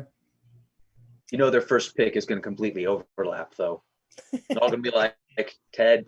Everybody likes that guy. Yeah, he will not fail you. He's the true villain. So you now there's a slightly uncomfortable scene as Taro has a talk with the 3 officers and then just starts listing off names and telling those people to get on the boat, and they don't know, like, he doesn't tell them what it's about. And he waits until the men are on the boat, and then he says, now siphon the fuel. Pull the fuel tank off of just disconnect it. It's easier. Right. Yeah. No, you're able to do that. And it is clearly not a popular move with the sailors. And Taro is, he tells you that he's explaining and having the officers explain that you are going to get help and that you will be back. And it seems like a little bit of professionalism, if that term is applicable here, has kicked in, and these guys are like, okay, we're gonna, the military kind of structure comes into place. So cool. So yeah, you are able to sail away without a problem, and you make it. And during this voyage, I'm actually going to say, let's do skill checks. What? So, yeah. So skill checks are the experience mechanic in Call of Cthulhu. So as the players are making rolls, they are putting a little check next to every skill they make successfully. Now, they're going to go through all the skills that have checks on them, and they're going to try and fail that roll. If they fail that roll, they get a D10 to that skill. So this is advancement of a sort. Usually in the game, mechanically, it happens in between chapters, and this is sort of a chapter break. So we're going to let them do that. Let me know, by the way, if anybody gets a skill over 90. You don't have to worry about that. No, there are a couple that could get there. I mean, I'm getting close with knife. Yeah, my spot hidden's 86 right now. I just want to make sure for the record, 000 is 100, right? Yes. Yep. Great time to roll 100. It is to roll 100. Mine up. You can't use inspiration on skill checks. Ah. And again, if you fail the roll, you get a D10 to that skill. Nice. I didn't quite get to 90 with fighting knife, but I'm 3 away. Nice. Of all the times to roll that 97. So if God, you get I am making skill to all 90, of these. Just to talk more about the mechanics, if you get a skill to 90, you have demonstrated mastery, and you'll actually gain sanity. Nice. Are you sure? Because my spot hidden is pretty close, and the things I see really don't give me sanity. Oh man, you're not wrong though. You're gaining sanity only to lose it. Yep. That was a waste.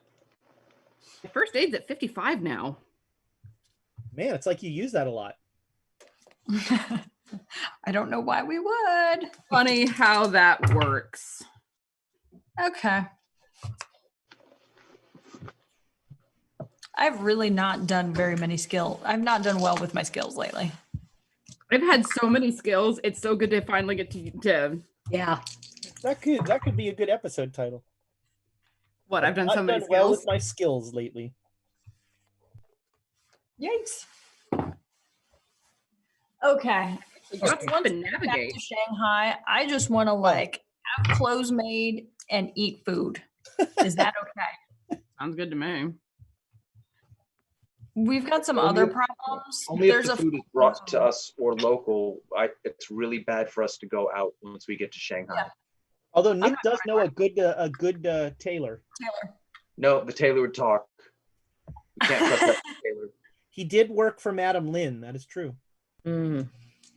We have, so what day would we, so we went to the island the night of the 3rd. Yeah, no, it's the night of the 3rd right now, so we would arrive. You're gonna get in Shanghai the morning of the 4th. Okay. So we have, and the 8th is when there's a full moon. I'm just saying, if we wanted to put a capstone on a volcano, we got 4 days. We're not getting on that island. We aren't. We're gonna have to cap other things. Like, why cap other things? Like pyramids. Yeah, pyramids are. Yeah. So we're going back to Pyramids are a popular Egypt. choice. Maybe. The- I don't want to get on another boat across the. Yeah, we should really switch to planes. Yeah, because there's no way that someone can swat us out of the sky.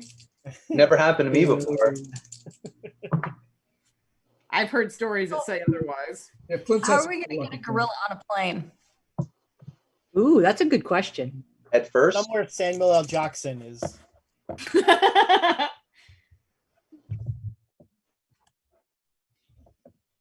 I mean, I'm all for taking a plane because I can't do any more boat rides. So essentially, in the 20s, there is not a link. The Himalayas, like you have to fly basically puddle jumps around Southeast Asia, because planes cannot go over the Himalayas. And are Zeppelins still in fashion? they are very much. You could And nothing probably- ever goes wrong with a Zeppelin. Especially when I'm carrying grenades. Are you? I Still always got have one. a grenade in my basket. The trick to that is that the customs checks to get on a blimp are a little higher and heavier than. I need a monocle too. They wouldn't accept me without. Oh, that would be awesome. And a I tiny could just hat. see that. No, what? Why would I wear a tiny hat? I'd You're wax wearing my one now. mustache. I'd get a monocle. He's not wearing one anymore. Yeah, he gave the hat to Taro. Oh, yeah, Yeah. that's right. I'm sorry. It makes Taro feel a little more in control. He's the captain now. I was the captain, but I relinquished it out of respect for his sacrifice. How about we just take a bunch of camels across the desert back to Egypt? Is that possible? I mean, There we go. You'd have to like get to the desert, unless you're talking about the Gobi Desert.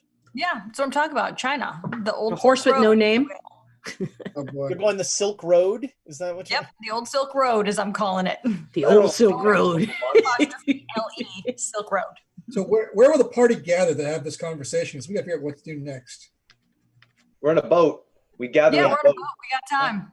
All right. And most of the people on the boat don't speak English, apparently. Yeah. And So Tara's not at all entertained by my nonsense about a camel. Taro like doesn't really seem to care about your next steps. He's thinking about his next steps. Mm-hmm. Fair. He does he does offer that, if you do want to come to Japan, he could make a case for you. Ooh. I mean, I think it would be worth it just to brief them on the catastrophes on the horizon for the entire planet. Keep in mind, if they believe us, great. If they don't believe us, we're all crazy people that they will lock up or shoot. We're all crazy people and a talking gorilla. That's not great. So Plus, to a certain extent, they're just going to have to believe. Plus also Japan to Egypt, China to Egypt, whatever. At least the Americans believe us. So we've got that small bit going for us. Honestly, I think our first step when we get back to Shanghai is find a way to get word to Rogers. We need to tell him what happened. We need to tell him how catastrophically bad this went, because he needs to be aware of what we're dealing with. The Karasiri and Peru were bad enough. Is he going to? And I like visibly flinch as I say that. Is Rogers going to send people to that island to be slaughtered by the Karasiri? Maybe. Either that or some people who know more. We need to finish translating this. Sorry, we need to finish translating the scroll though before we move on. No, agreed. Did you bring your translate? Is your translator? Oh, he's going to come with us. He's hanging with us. Okay. Yeah, He's on that island. Yeah, I was good. He's my buddy. I mean, I took him on the boat. I took him. We're buddies. I mean, I'm even thinking of asking if I could learn some Chinese from him. I have an idea. I have an opportunity, a proposal. Let's sit tight, finish translation. When it's complete, we radio or telegraph to Rogers our exact locations on the world, and he'll do that magic thing that he does to open the portal where he abuses some of our former friends. And as long as we give him coordinates, he can come to our location. I'm not super keen on that. Hey, just because Sorry, continue your thought and I'll finish. Oh, no, it can stop there. You're not super keen. Okay. Not super keen on that. I'm just not super keen. Speaking of not being keen on bad ideas, where is Penhue's boat? In a lot of pieces. Yeah. So there's no portal back to the island, because that would be a super fast way to That would have been. I was going to rip that out, and then the boat blew up. How did Rogers create a portal? Don't you remember? Horrible magic. Yeah, attaching people to a machine or something that puts them into some sort of, I don't want to say vegetative, because that would insinuate that they're not suffering. Yeah. He was able to weaponize the portal technology that Dr. Kafur, am I remembering that right? It's Yeah. the fellow, Yeah. Dr. Kafur. And Yosef figured out. I'm so bummed we couldn't get there and help. We, through virtue of our presence, killed Penhue. Who's taking Okay, credit for it? I'll drink to that. I'll drink to that. You know what? That happened to a worse fella. Well, and at least we have the issues that you two had with the headdress. Mhm. That's a win. That's a huge win. Well, I'm the only one cursed on the entire party. Oh yeah, we're gonna have to graft that thing off of your neck. I'm the offer to do makeshift surgery is still open. Maybe the Americans have some. Now there's an episode title. Yes.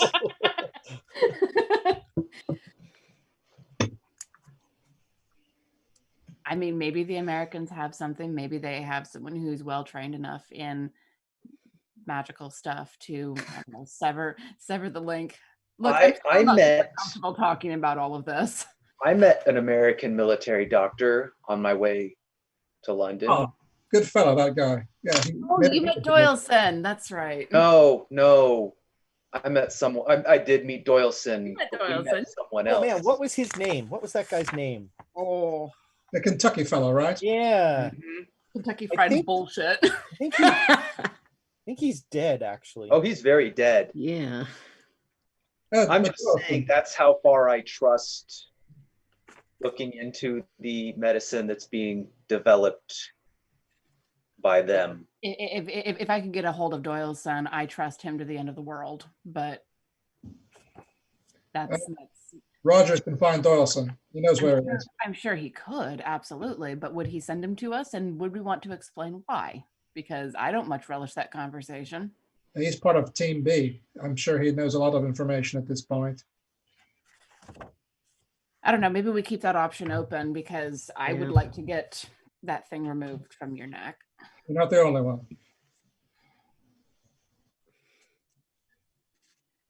So now where do we His go? name down. Oh, Dr. Entwistle. That's right. Dr. Theodore Entwistle. Worshipper of Nurgle. Papa Nurgle has gifts for all. All right, so Taro will give the pilot directions, and you pull up to a warehouse in Shanghai, and Taro immediately starts barking orders. Like once you're kind of in this warehouse, he like is much more in his place, and like the sailors are kind of just like, okay, we'll do whatever you say, and he starts unpacking stuff. There's a box of Q rations, so he makes sure everybody has food. Oh. And you know, there's cans of food and that sort of thing. And then he says that he is going to go out and try and get a boat. He has to get resources to get a boat. Is there anything that you need when I'm out? Food, clothes, An elephant rifle? weapons, grenades. We can certainly make happen. I get a bicycle. I don't know that a bicycle will be helpful. I recall the last time I gave you a bicycle, it was not put to good use. I mean, this is a big warehouse. What am I going to do all day? I'm just going to bicycle around in here. A nice large hat. Maybe some skates. Is there anything serious that you require? A large hat. All right. I should warn you that no one else here speaks English. So when I'm gone, these men know that you are working with them, and they will not hinder you in any way. But I really don't think you should leave the warehouse. Agreed. That you are all well known to Madam Lynn. Yeah. So generally stay hid and stay out of the way. Let your men get their job done. Sounds good. All right. As long as do you have a crowbar, an extra crowbar around here? Yes, of course. He'll hand Thank you you. a crowbar. Also, Perfect. how is my non-human inflicted wounds doing? So you've not really had a night of rest. So you Do I want to put some gauze on it is the question. Do I want to find a first aid kit and Sure, yeah. You have somebody who's quite good at first aid. I just leveled up with that. Yeah, what let's is do what is your skill in it? My skill is now 55. Ooh, yes, I would like that. Yep. Who else needs first aid? I do have first aid, but I'm only in the 40s. No, That's who not needs bad. it? Yeah, who else needs it? Because I'm good. Who else needs need it. it? I. All right, so Emma Okay. needs it, and Flint needs it. Okay, so I'll make first aid So- rolls for them. And All right. then I'm taking a Oh, nap. why don't we have? Start I them mean, down. Joan, you can try. So Joan, you start on Emma. You start on Flint, Alexandria, and then if you don't make it, we'll figure. Yeah. It out. You know, you guys. All right. Yeah, 28. All right. Oh, 13. Whoa, Ooh. nice. So Flint, Nice. you get 3 points back, and Emma, you also get. Is 13 a hard or a critical? Hard. Okay, so Emma, you also get 3 points back. Okay, so I'm I almost. just leveled it up, and now there's a new check mark next Check to it. that box again. Yep. Just- I eat some canned beans and I take a nap now. A nap sounds pretty good, actually. You guys have Mhm. been through it. Taro is going to try. He's hurrying as much as he can, and Yeah, when he shows up, I can load the boat up pretty quickly with the stuff that's in the warehouse. so about 4 hours pass, and you're just sitting in a warehouse, and there's like the sailors are like inventorying. They're going through all the boxes, making sure what's there. Taro is clearly as Flint pointed out, Taro has clearly told them to like get everything ready so they can load all of this on a boat quickly. Your translator kind of just like he asks once if he can go home because he's home. I work so much better at home. It's not very safe for you there, but I'm sorry. Yeah, people are looking for this. He kind of he sighs in a sad manner and goes back to work. When I've gotten like an hour's nap, I'm going to be up and like working through knife katas just to try and settle my head after everything with the Karasiri. Yeah. Yeah, I'm going to sit with the translator guy and reassure him and say, yes, we want to get this all over with, get you back home, but we really need to do this or there will be no home to get back to. Am I being paid? Yes. Like now? Do we have some money, don't we, guys? Not a lot. Yeah. No. But somebody blew most of it on a suit that immediately got blown up.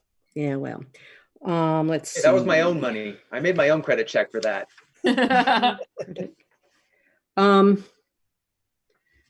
So if I wanted to give him some money, would I make a credit check to see if I have any? You give him a little money, and yes, he's not used to seeing that much money, so it's fine.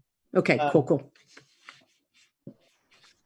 So it's about it's heading towards afternoon. It is now, 2 or 3 in the afternoon. And the sailors have finished most of what they were doing. And now they're just kind of like, they're playing cards. They're, they're wishing they could find alcohol. Yeah. You note that there is no alcohol in any of the boxes. Shame. Or Emma. I know. I was like, see, a bicycle would have been pretty nice right now. And all of a sudden, a door opens in the middle of this warehouse. Shnikes.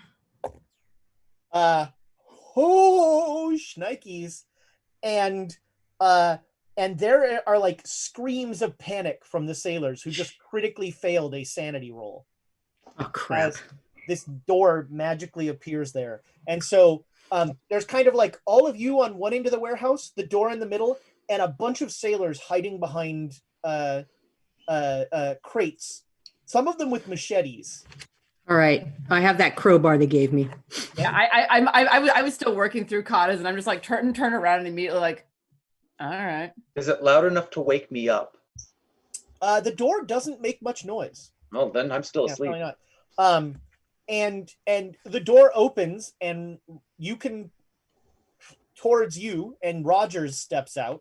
That's what I thought. Okay. And behind him, you once again see that kind of electric chair setup that has sitting back to back Dr. Kafur and Yusef, both their eyes like milky white, just kind of twitching every once in a while. Yeah, I look at them and then look away, just like, Yeah, it's not a pretty sight. It's not a pretty sight. And Rogers like comes right over to God, which one of you does he? Yeah, who do you want to talk to? Probably Donald. He goes right up to Donald, and he's just like, all right, what's the sit rep?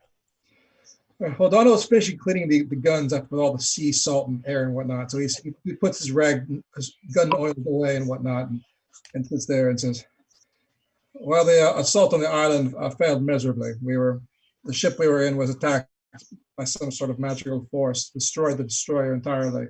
What's worse is the other fellows we sent in before us were turned into some sort of horrible zombie creatures or whatnot, and they roamed the island." The Japanese or the New China Front? So the New China Front one got there first. Their fate was determined before we even arrived. They referred if it was the Japanese. The Japanese, the ship was destroyed. We have a few here with us that we're going to rescue the rest. And that's it. And start from what blew up the ship? We don't know. Some sort of magical power that broke the ship apart in midair, left it suspended for quite some time, and just gets component pieces. Well, all right. So, what's our next step? We don't know. Well, first, number one is we have to finish this ritual, translating this ritual. We have to create some objects which we can use to seal these ritual sites. Once we have that completed, we have to find another way to get to these sites, cleanse the site, and then do the ritual to permanently cleanse the site. Can you guys hear this damn bird? Yes. Yeah. I thought you maybe had a bird. Yeah. There's this, it's, oh God. I call it the 5 a.m. bird. Apparently it's called a tui or something. Yes. That I wish cartoonish levels of violence on that bird. I completely understand because it sounds very familiar to birds that live right outside of my place. And I'm like, I have 3 cats. Yeah, no, I would throw Penny at that thing and just watch the devastation if I could find. Oh God, I hate that bird. Anyway, yeah. But I apologize for my feathered friend. I think I shamed it into silence. Either Rachel's really hungry. One of the two. I can't tell. She went and pounced it.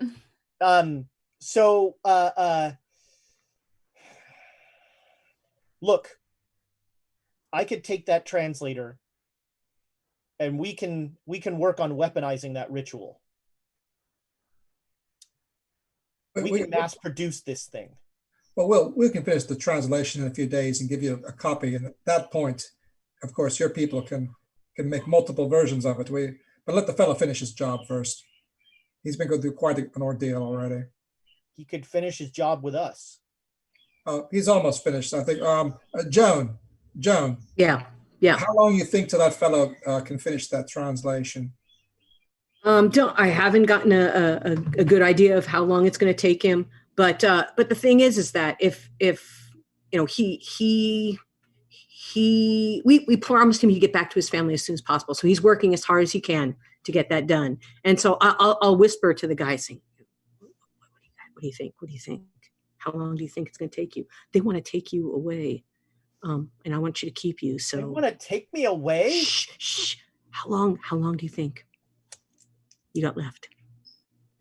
Oh man. He stands up. He fails a sanity roll. Oh geez. Who wants to you can't take me away.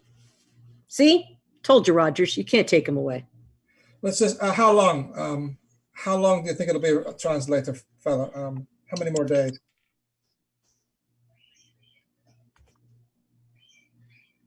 Wait, who's gonna take me away? Look. This is the deal. We need to have this done. Our bosses want to have this done right away, but we want to keep you with us. Okay? So how long, please? Rogers is just like watching all of this with thinly veiled contempt. Yeah, well, I'm not paying attention to him. I mean, all my attention's on my guy. I think I'm very close, but Sweet. I mean this in the nicest possible way. Everywhere I've gone with you has tried to get me killed. I don't want to go anywhere with you. No. Let's just finish the job here in this warehouse, and then you can go home. Yes. But you're getting a boat to sail away from here. I'm not getting on another boat with you. Right, and that's why you need to finish it now. Just put your head down, finish it. I promise that you'll get to go home after that.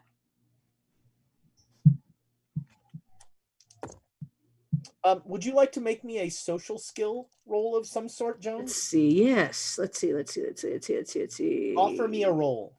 Yeah, I'm looking. Persuade. Sure. Oh yeah, I got a hard on that. All right. Yeah. You have eye contact. You're calm and all that stuff. So he's like, I mean, I feel like if I have calm a place to work, and things aren't blowing up or being disassembled, or that really loud lady. Yeah. I feel like, we're here in this warehouse. Day and a half, 2 days. Right now. Okay. I look at Alexander. We both look at each other like, which you Yeah, no, we're both like, I don't think he meant us, but he might have been meaning us. I think he means the Duchess. Could be. I hope. So I tell him, Rogers, we've got another day and a half, and we'll have the translation for you. No problem. If this fellow gets disturbed, we have to start the whole process over, which would set us back. We don't need that. So this is a ritual that can seal these areas. Right, and we have a preliminary translation we can show to you right now, so you can see what we're working with here. It talks about what to do in this particular ritual and how he'll happily take that if you want to give that to him. So I'll show you. Let's make a copy for him. Make a copy. Yeah, and we sure. Yeah, he's very interested in that. He's like, all right, I'm gonna get my guys in Virginia to look at this and see if we can't do with this what we did with Kafur. Huh. That I have to say that business, Professor Lamb, that business with being magical batteries, that was really a breakthrough for us. Thank you for telling us about that.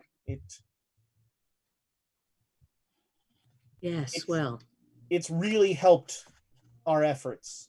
It's been a big breakthrough for Delta Green. And did Yusuf say it was okay to use them as a battery? We've been over this. No, he didn't. I didn't ask. Yeah, I understand that, but that's the whole point. So I understand. I'm just going to stop you right there and remind you that the whole point is stopping the end of the world. Exactly. I understand. We're on the same team here, Rogers. Understood. Are we? Rogers will look at you with a cocked eyebrow. If we aren't, now would be a good time to tell me that. Because I'm putting a lot of resources into helping you.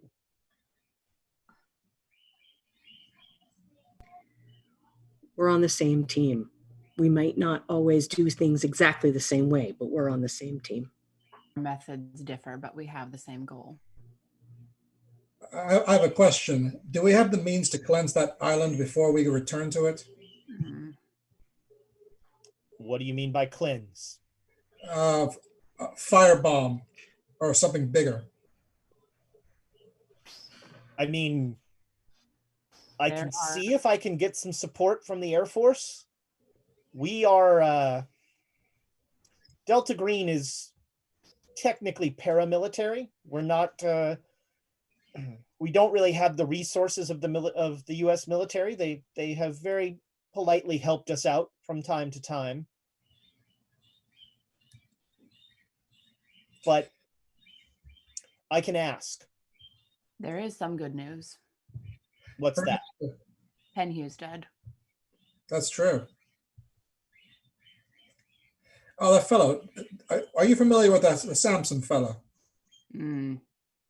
Carl Stanford. Stanford, yeah, one of those things. I have quite a file on Carl Stanford. Well, Stanford's in charge now of the other side. He's the opposition at this point. He killed Penhue. He killed Penhue. Yes. We have found that often one of the best ways to deal with these idiots is just wait for them to kill each other. I mean, that's certainly one outcome of it, but we have found that a lot of power gets transmitted from a sacrifice, and it's entirely possible that Stanford just got a lot stronger. But there's only one of him, and not him and Penhue. It's a little more concentrated. I see. All right. Well, I'm going to get this translation to my boys in Arlington. I'm going to glance over at Donald and raise a questioning eyebrow if basically asking, do we want to do the medical thing that we talked about? I'll ask Rogers. If you happen to have a fancy doctor on your staff, perhaps a consultation would be useful. Do you have a disease? What's going on here?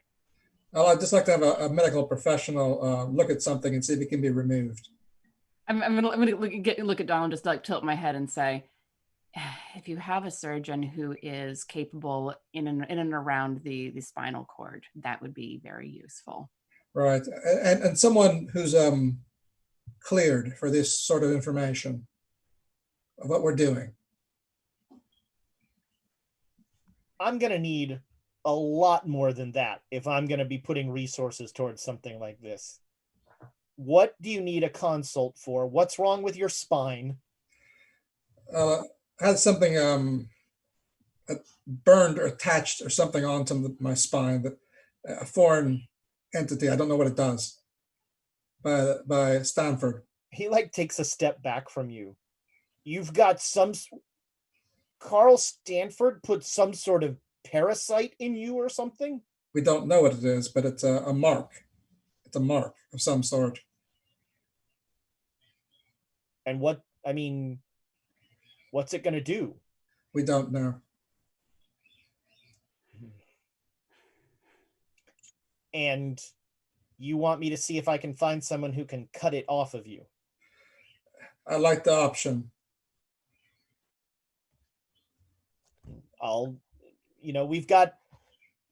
We have at least one occult surgeon on staff.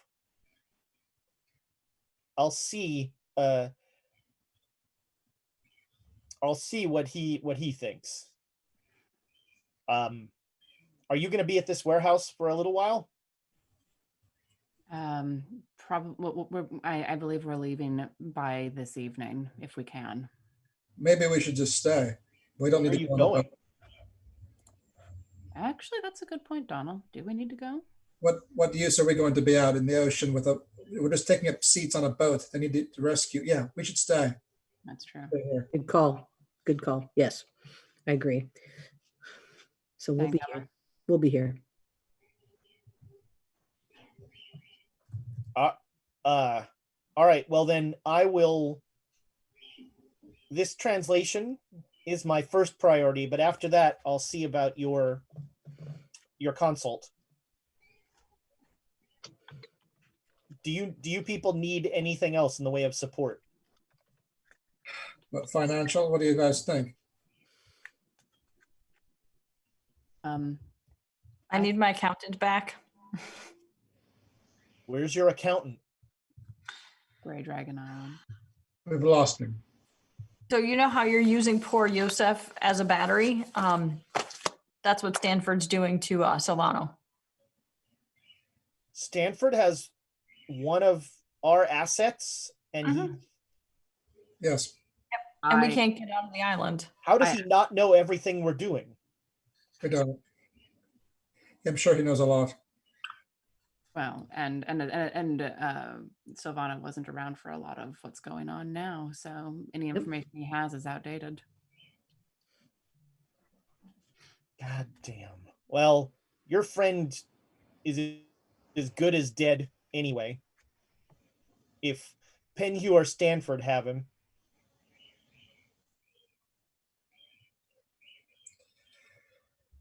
Right, so we will need some access to more funds in the future.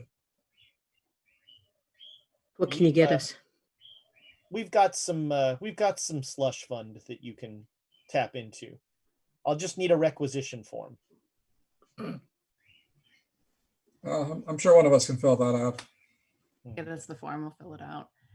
I suppose. All right, let's plan on reconvening here tomorrow at noon. Tomorrow noon. All right. He steps through the door, and the door closes and disappears. So, and I'm going to go over and nudge Flint to wake him up. It takes a heck of a nudge. Poke. How the monkey's dreaming, huh? His little feet are like. When my feet's all kicking. Come with a banana. Come back. I think the biggest question that we have to answer is where we're going now. Yeah. Because I don't think that we're needed out on that boat. Agreed. I told them that we were going to help, right? With what? We are. With the rescue. How? What do we need to do? They get the ship there, and they're able to lower a lifeboat. Honestly, they're probably safer without us there. We are a beacon for trouble. And I think we can persuade him of that. I think less bad things can get to us there than here. I don't want to stay here. I don't want to go next. Where's our next destination? Question. Japan. Why? Safe place to do the ritual. Make a capstone. A lot of innocent people in Japan. Yeah. Uh-huh.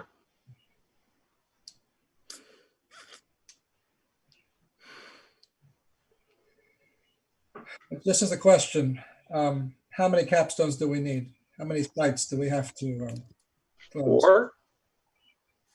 Well, we want to do the one in Egypt. We want to do Grey Dragon Island and Australia. We found did we find a pyramid structure for we did some research for the bloated woman here, right? Yeah, so you remember on the in the pyramid you saw that triangle that had the 3 points to it that were Grey Dragon Island, somewhere here, and somewhere in Australia. Yeah. And then you have Egypt, and possibly something in Kenya. You're not sure. Probably something in Kenya, although we've been told not to go to Kenya because people who go there die. Is that 5? Is that 5 locations we need? but we capped Peru. Yep. Right. So there's 4 more is what you're saying. Each location's sign has to be particular to that location or unique to that location, I believe, from the translation. So I don't know if it really makes sense for us to make 5 of these stones and just bring them with us. Maybe the only thing that we have on hand is the Egyptian one. So we have to go back to Egypt is essentially to seal the pyramid, the red pyramid. That is a good point, though. Rogers was talking about weaponizing this ritual. There's no way to weaponize it unless you're able to make something very specific for each area. And I mean, that's not unheard of. I'm sure he has more researchers than we do to find. Yeah. If someone told Rogers, he'd just be spilling the blood of innocents for the heck of it. I have a thought. Of the 5 locations, which is the least dangerous? True, because Alexandra will actually burst out laughing for the first time in a long time. Yes. Wow. Because I was thinking Australia's got all the critters there that Australia has everything that's trying to kill us in the natural world, and that's not even touching the weird. Exactly. I mean, theoretically, Egypt, you've killed Nitocris. Yeah, you've killed Nitocris. We didn't, but maybe we go. Maybe return. We did. We do the ritual there as a test run, so we know how to do it in a somewhat safe location. And if it works, then we can go to other locations and that are more difficult.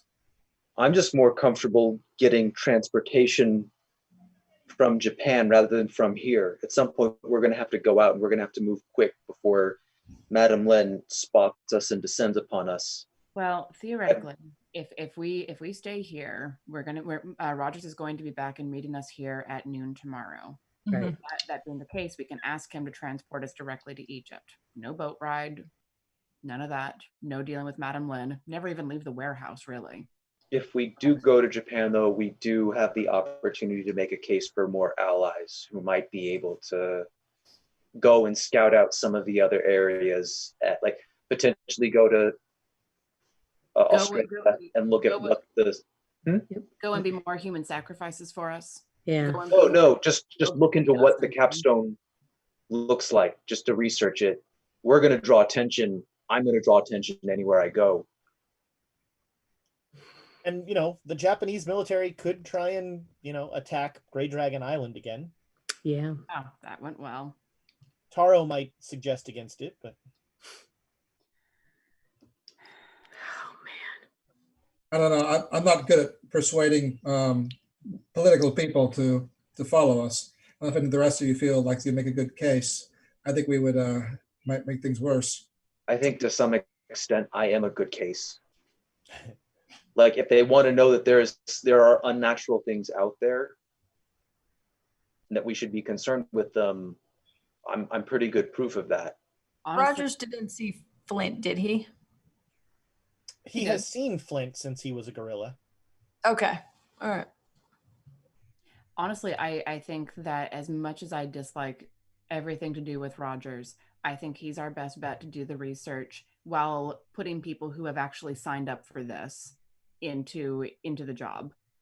I am not comfortable asking people who are tenuous allies at best to go and possibly die again. Yeah. No, we need to have the real translator goes, again? I'm like, you were there at the boat with us again. Just translate. Just the translation. Yeah, I'm right there with him. I'm right there with him.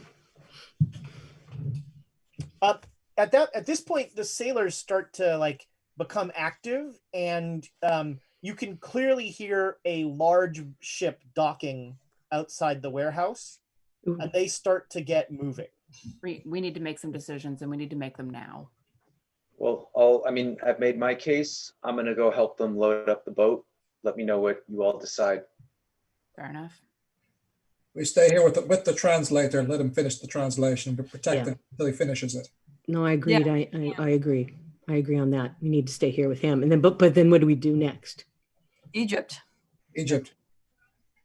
I think we do what we can to solidify the places that we've already been. We've dealt with Peru, and now we deal with Egypt as best as we can.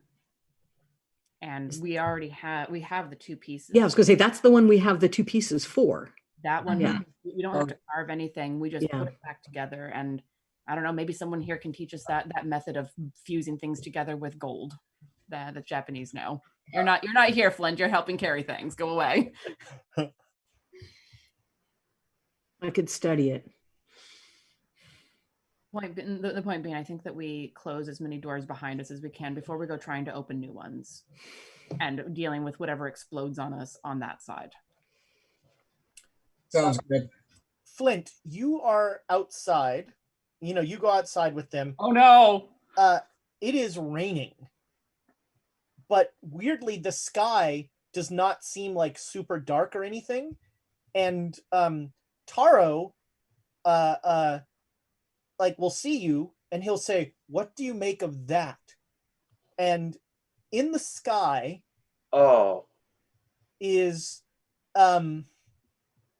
it kind of looks like a rainbow, but it's a rainbow made of water.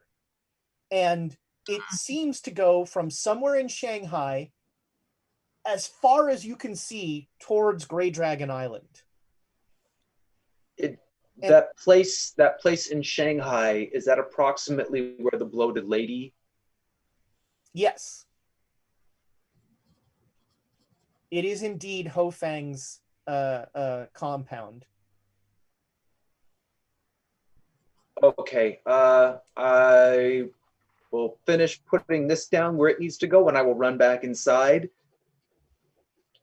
All right, yeah. Run in. I'm kind of standing there, out of breath. Not sure how to put this. Flint, what's going on? Is it? We might need to find the pyramid here and cap it first. Come outside. Okay. Yeah, I have a dagger in hand as I follow him, just automatic. So outside it is raining, but the sky is clear, and you see clearly this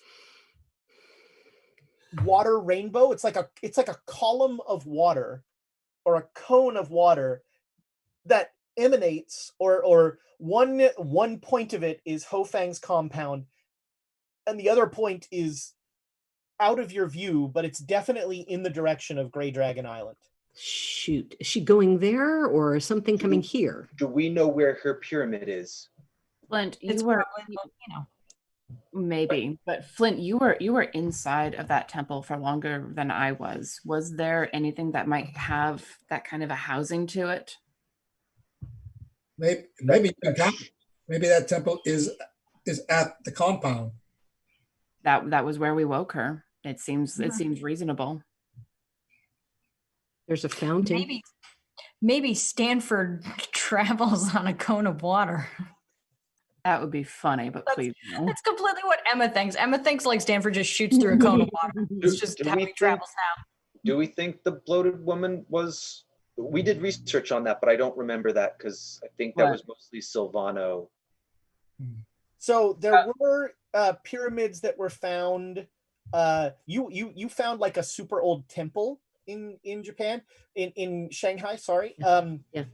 You didn't really look anything about Ho Fang's place and the history of it. Darn. I wonder if there's a reason behind where Ho Fang built. It was a very interesting location, and that fountain was fascinating. It was epic. She seems to be tied to water. Maybe there's something to that. Which means we need to make the cap. Oh, gods. We don't know What the cap looks like, do we? Oh, Thorncastle. So you're hoping that the translation that this guy the translation does should will tell give us you that information. Yep. Oh. We're hoping that translation will let us know, and then full moon is another couple days, right? Yep, we're still in the 4th. Can someone take an elephant rifle and shoot Madame Lynn? No, I don't want to be your gorilla friend. Not it. I don't want to be your gorilla. I can't do it because I'm not a human anymore. Donald's gonna be the gorilla. No, he is not. The problem being is whatever this mark is on my back, I don't know if that could be trouble. If you have a gorilla under who might be beholden to whatever. Yeah. Biscuits. Speaking of, though, let's get inside. The few people who see us. Yep. Well, I'm going to go back to hauling things. All right, yeah. So about 6 o'clock, the boat is ready to go, and Taro comes in, and he says, I understand if you do not wish to accompany me. This may be the last time we see each other, if that's the case. I do feel as if you came to Japan, I could make a case to the Imperial Army that this is something that they should deal with. I can't promise that they would listen, but I'm an intelligence officer.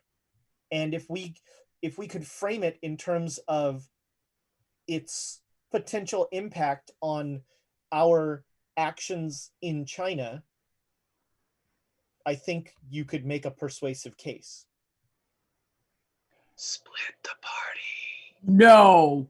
That would be the party splits of all parts. They're on different continents. Yeah, no, we would have to have separate sessions. Yeah, there's no way. Oh, B team, A team, basically. I'm a C team now, but I don't have a C team character. Yeah. We need to stay and make sure that we get the translations of this material. That's the only way we're going to be able to do anything. So we need to stay here for this. This might be a bit meta. Flint is Flint, in all seriousness, would go to Japan. That's what I'm saying, and that your new character would then kill Madame Lynn, so we'd have two. Oh my god, that would be amazing. No, that's a horrible idea. It's wonderful. Let's do it. So, if you think that Flint would go to Japan, then we can come up with we can make you a new character based around this. We could make the translator a character if you wanted. Oh, the poor thing. Oh no, I'd run him into the ground. He's already so close to. Poor translator. He's pretty stable. But I mean, he's a professor. He's a learned man. Not after I got through with him. He'd be a mess. But that is to say that there are plenty of opportunities for if you think that Flint would do that, and that also doesn't necessarily mean that's the end of Flint. Yeah. In any good pulp story, there's always the reemergence of a lost hero at some point. No, and it might make sense too, if you wanted to go and help persuade that this was a thing that needed to be done, but we can't all go. They're not, at least not right now. I mean, maybe we can meet him there later, but not right now. Anyone can convince them, like just his presence. It's like I think we're parting ways. Makes sense. Wow. Is there a tiny hat I can give him on his way out? Did Taro bring me a large hat? Yes, he brought you the hat you asked for. That's perfect for the rain. Taro's surprised, but he's very happy. He is he know this is not going, what we're going to do is not going to be easy, and I'm very glad to not have to do it alone. I hope that you will come to love Japan as much as I do. I'm looking forward to it, actually. Feels like a fresh start since my whole world got turned upside down. I actually have not been a gorilla for very long. It may surprise you. My English is not always so good, so I didn't really understand that sentence. You have not been a gorilla for very long? No. Geez, I don't think it's even been a week. No. God, this has been a horrible week. Mm-hmm. That's been a week. Yeah. This has been a horrible week. But I think it's been a week. It's literally been like 7 days now. I think I'm optimistic. I think we can do some good. Very well. My friends, thank you for your help, and thank you for your not totally sporadic care for my men. I appreciate that you tried to save as many of them as you could. Can we hang out in this in your warehouse for a little bit? Of course. This warehouse is owned by a shell company of mine, and you are well provisioned here. Yes. Thank you. But please don't tell anyone this location. Of course. It's there's material here that would greatly incriminate the Japanese military, and would make clear that forces in China would not appreciate. It would make your involvement here very clear. Yes. Sure, fair enough. Yes, it would. And for now, in southern China, we wish to remain discreet. Well enough. Well then, my friends, this is farewell. Perhaps we'll see you again. I hope so. I'm gonna go over and put a hand on Flint's arm and be like, "Take care of yourself, you big lummox." I will. I'm not a big lummox. I am a big lummox. You are an enormous lummox. I'm going to bring Thorncastle that elephant gun of his that I've removed the trigger guard for. And there we go. Yeah. All nice and clean and everything. I won't blow this one up. It'll take good care of you, fella. I know you'll be fine. We'll see you again pretty soon, Thorncastle. Hopefully. You all don't don't get killed. We'll try. Sounds good. We'll try, but I mean, you know what we're walking into. You know how to reach us, Stormcastle. You've got Roger's contact information. And he can find us anywhere. As a last resort. Which is probably a threat. That you want to send a telegram to the American military. I know a pilot who owes me a favor. I might reach out to him first. Fair.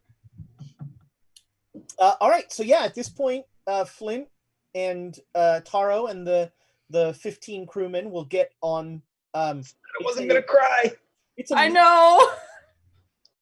It's like a medium-sized freighter. It has more than enough space to carry the guys on the island, and they will sail off to go and rescue their men and to head back to Japan. Do you so Nick, are there, getting full meta here, is there a character that is sort of in this that you have seen that you want to take over, or we can, it's very easy to bring someone into the orbit. Yeah, if they're gonna go through a magical door, it opens up all sorts of possibilities for. Oh yeah, you can have anybody. I want to be that cat. I never got to make that cat character in D&D. Hi, Lucy.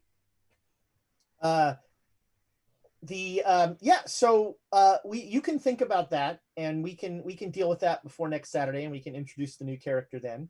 One of my favorite things is just Lucy, like, will just you can just sort of hold her like this, like him like this, and he doesn't know. He's like, I don't know how to get out.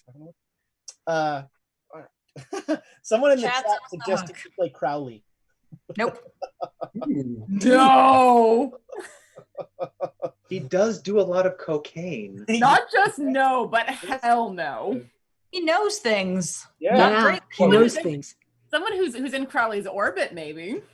Crowley's lawyer. And a lot of sorcery. I do have an idea. It's a bad idea for a character. Ooh. I tend to like those. So maybe I shouldn't. That's why you're on character number 3, man.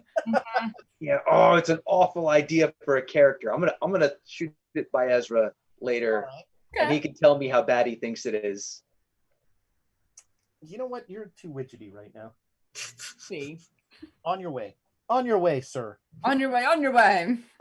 So the 4 of you that are left, unless you have anything else you want to do, we're going to zip ahead to noon when Roger's on the dot will pop out of that door. And that'll be May 5th that he arrives. Yes.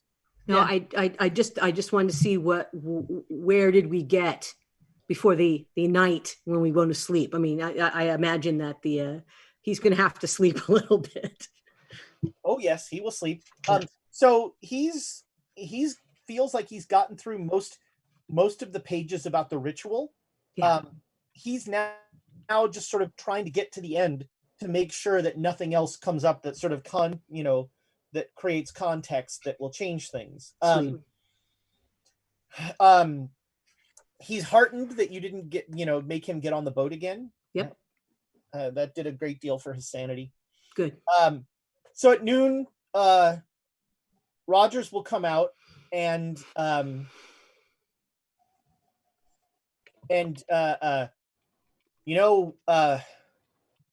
know what your next step is, but as long as you don't have any ethical qualms, and he stares at several of you, the door is available to you.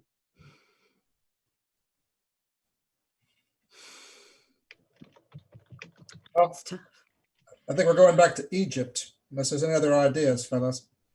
We're talking about staying here and trying to figure out where to camp here with.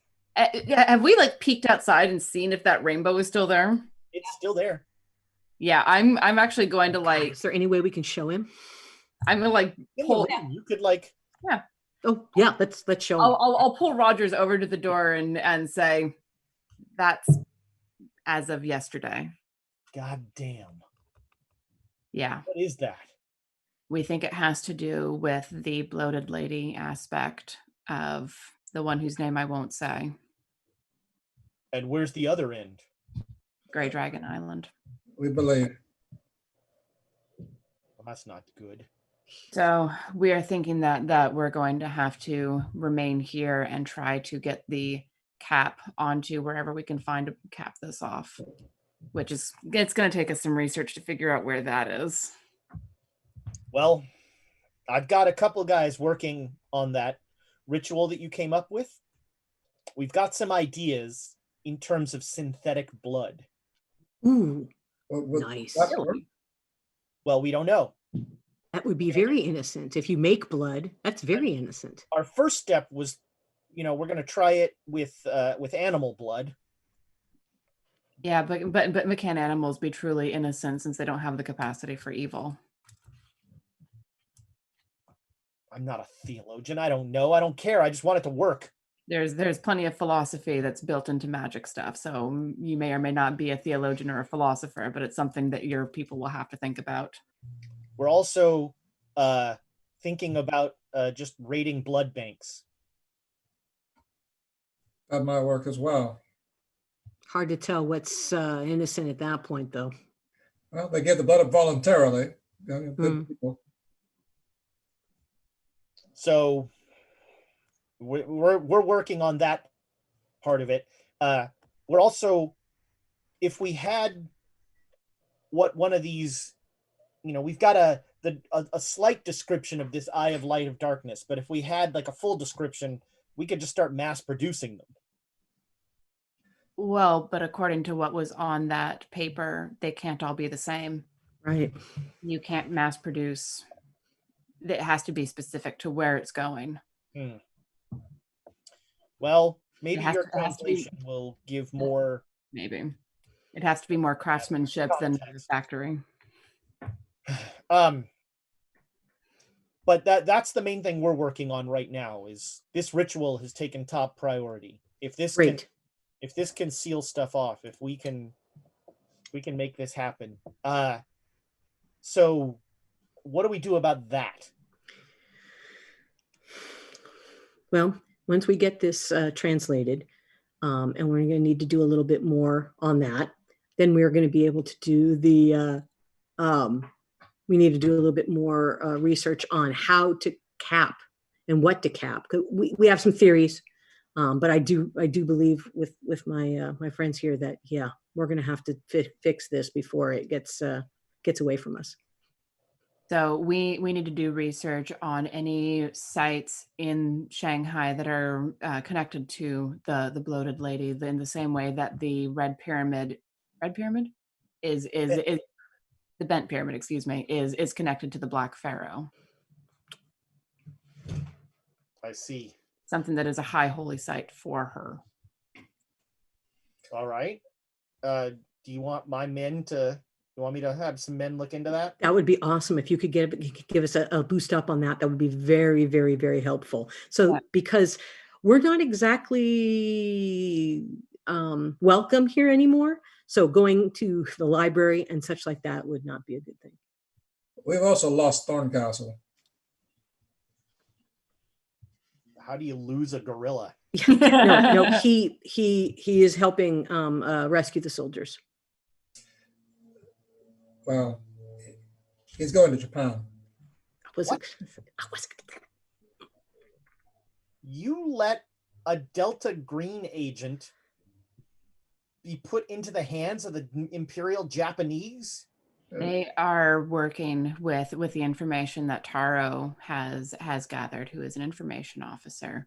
They are working to persuade Imperial Japan that this is actually a threat, so that we can have more allies and more resources from around the world. And sending a gorilla over there seemed like a good way to show them that this was real. A gorilla who was once a human and speaks perfect English. We didn't send him. It wasn't our call. He volunteered for this. Yes, and how do you propose stopping a 1,000-pound gorilla who has his mind made up on something? There is that. He believes that this is the best way that he can help right now, and I trust his instincts. Lucy's playing with the birds of paradise. Good kitty. Right. He knows the birds. He knows how to get the birds. Amstray. Nice goblin. Get him. Yeah, Lucy was a big fan. I mean, if he chose, I mean, let's be clear, and if you can communicate to him in some way, you can't ever let the Japanese know about Delta Green. Well, if we can, we would tell him. And if I think that someone is telling the Japanese about Delta Green, I have to deal with that. Understood. Because at the risk of saying too much, we're trying to save the world here, but there's more at risk. The world is at risk in so many different ways with everything that's going on. Is it not just all of the elder gods and all of that happy crappy? I mean, we've got werewolves in England. We've got fishmen on boats. We've got headless people in Egypt. And fat vampires on Grey Dragon Island. It's Delta Green's mission is to deal with this chaos. Well, right now, our priority, and I mean, we don't have the same reach or power that you do, but our priority is making sure that there is a world for the chaos to be taken care of on. And we're unified in that. And all right, Concannon, you wanted to talk to an occult doc. That's correct. Nick, you could be the occult doc. Ooh, bring in a doctor. That would be awesome. What is the occult doctor's name, Nick? Oh, I have no idea if I'm gonna. No, but you're gonna name him regardless. Oh, if you ask me for a name on the fly, it's always gonna be Frank. Frank? Frank?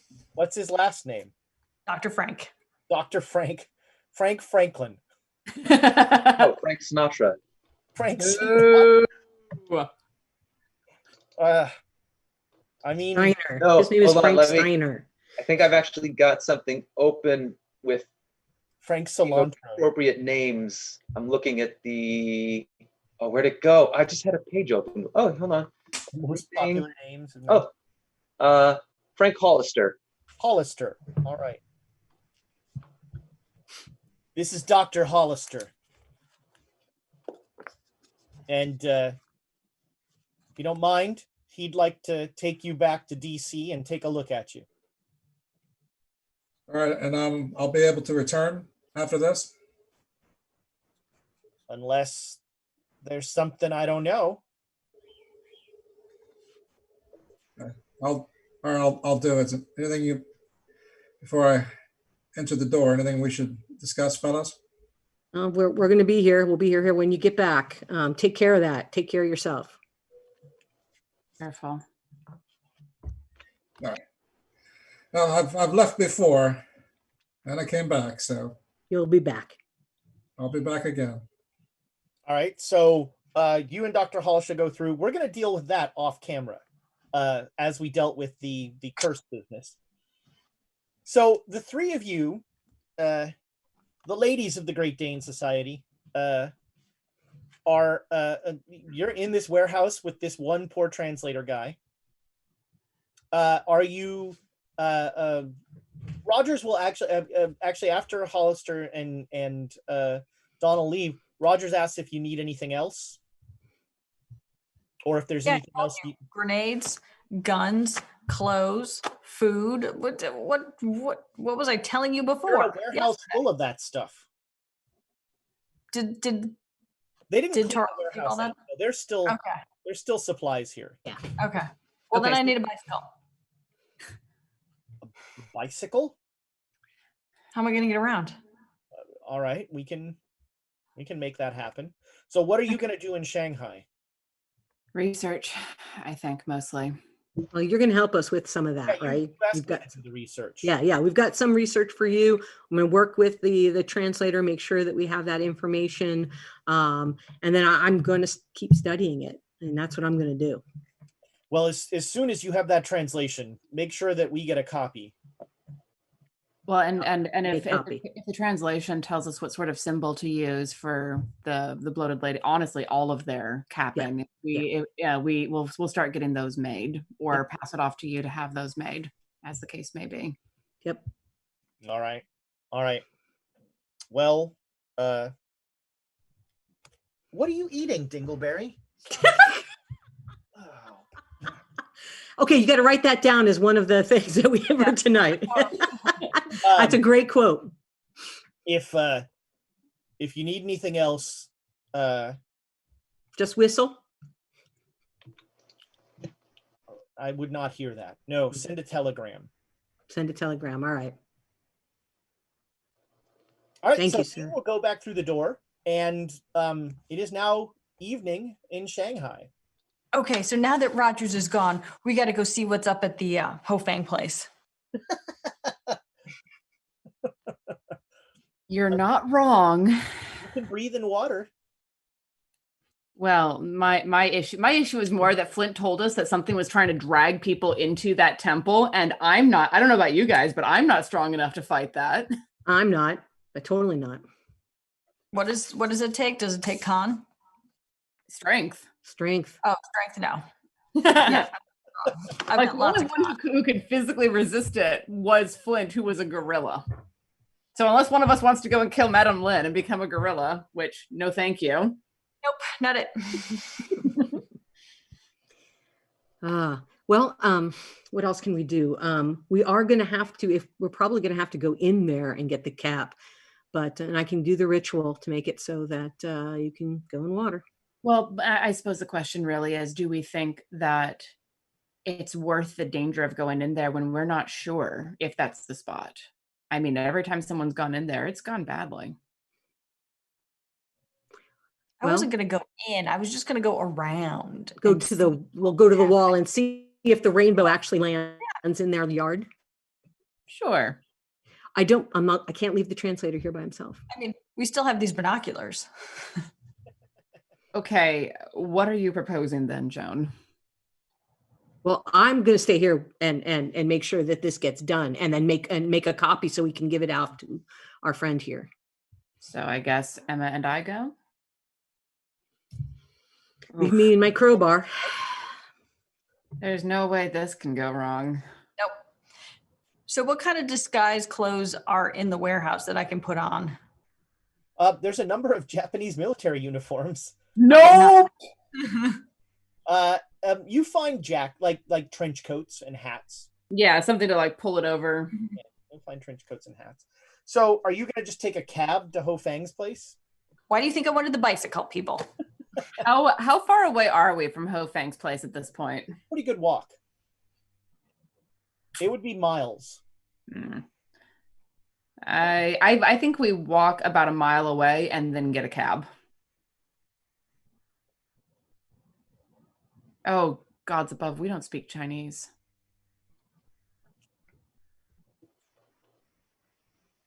Back to the bicycles.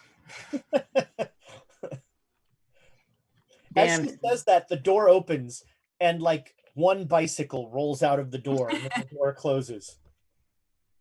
Well, we got one. So, Want to ride double? Yeah, let's ride double. I was going to say, make sure don't get my trench coat caught in the chain. All right, so you start biking in the rain through Shanghai. We have to wait till it's dark, though. We have to wait until it's like dark. All like, right. So this is pretty southerly, and it's May, so it gets dark around 7:30, and you ride out, and it's still raining. and windy. It's not fun to ride, but you make it up. Remember, Hofang's is up on a hill, so you walk the bike up the hill. No fun doing 2 people on one bike up a hill. And 2 people on one bike anyway. Yeah. Especially old bikes. And then so you make it up there, and it's clear that column of water is covering most of Hofang's Okay. area there. That area. It's not like it's completely with the 4 walls. It seems like it's mainly over the house. So I have a couple questions. They're in kind of 2 categories.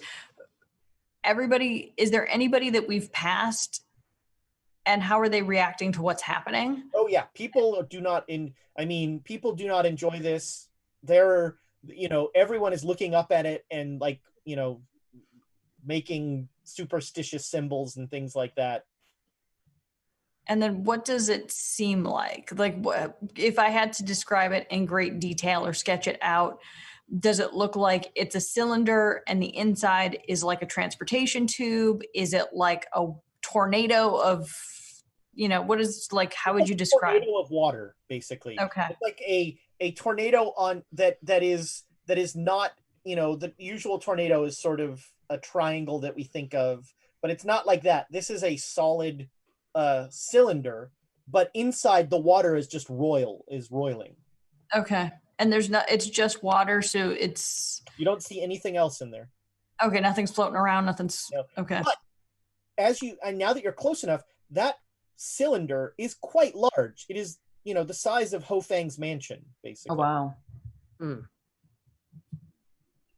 So it's, several thousand square feet. Yeah, I'll like as soon as we get there, are there many people around, or are people like giving this place a wide berth? People do not want to be near this. I don't blame them. All right, I'm going to start doing a circle around the house as much as I can, dodging around the cliff drop off. Sure. Make me a luck roll. That's a sentence. Good thing the person who knows how to breathe in water didn't come.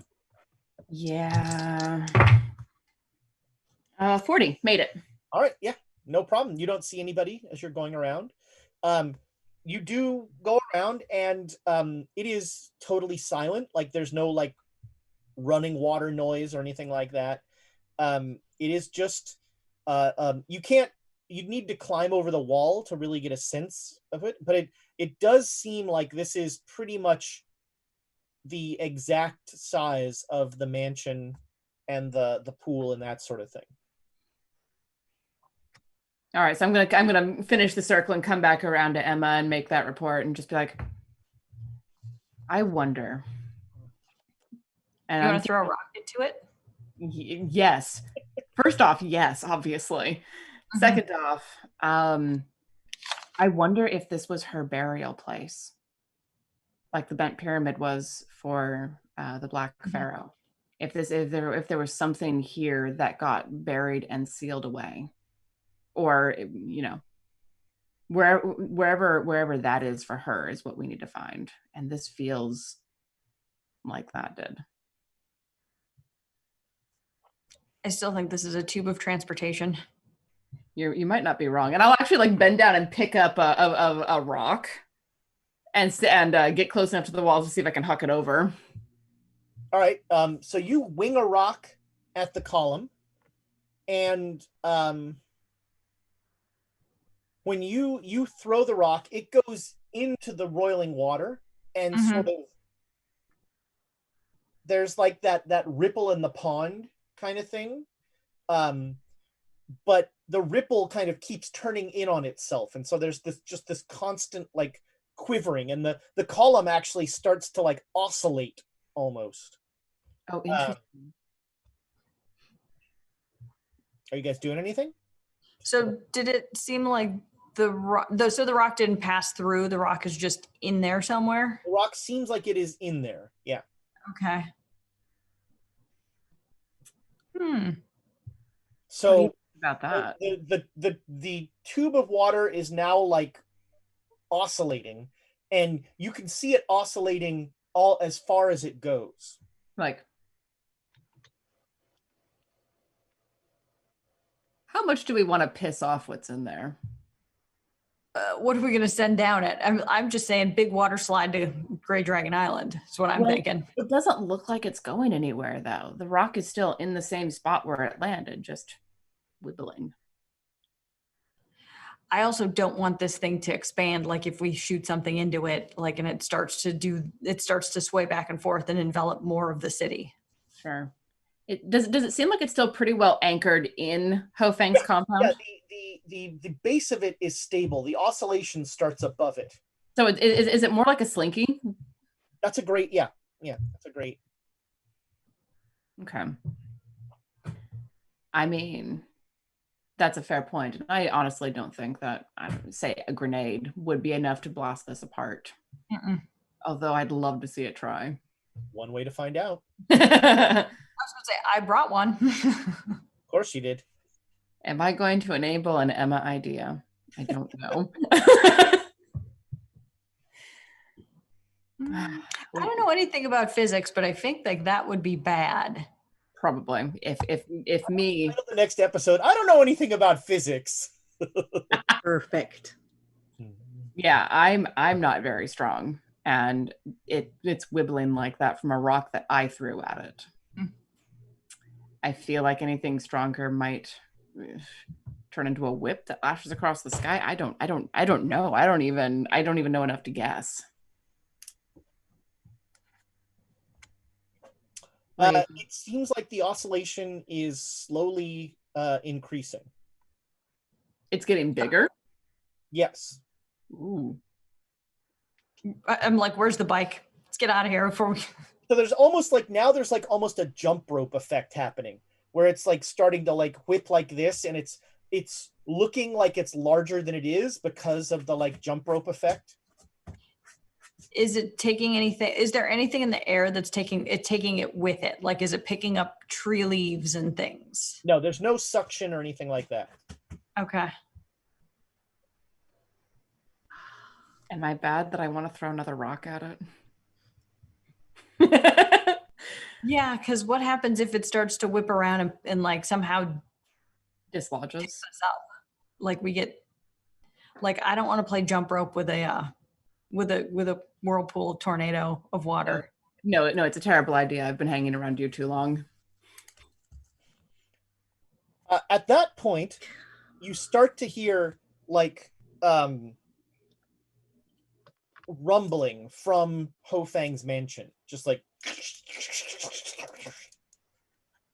it sounds all for all the world like a house being shaken apart. Is there anything nearby that I can climb to like look over the wall? Sure, you can find a tree. Yeah, I wanna climb the tree and have a look over the wall. All right. I got the bike. I'm ready to go. I'm ready to roll. I got the kickstand up. So Alexandria climbs a tree. Meanwhile, Emma's like, no, like ready to roll. So you climb the tree, and you see that oscillating column of water that's going back and forth, and it looks like the base where it is starting to like be shifted back and forth and torn. And as you are watching, you see a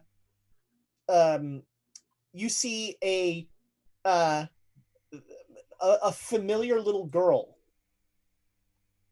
sort of get sucked up and go woof, shooting off.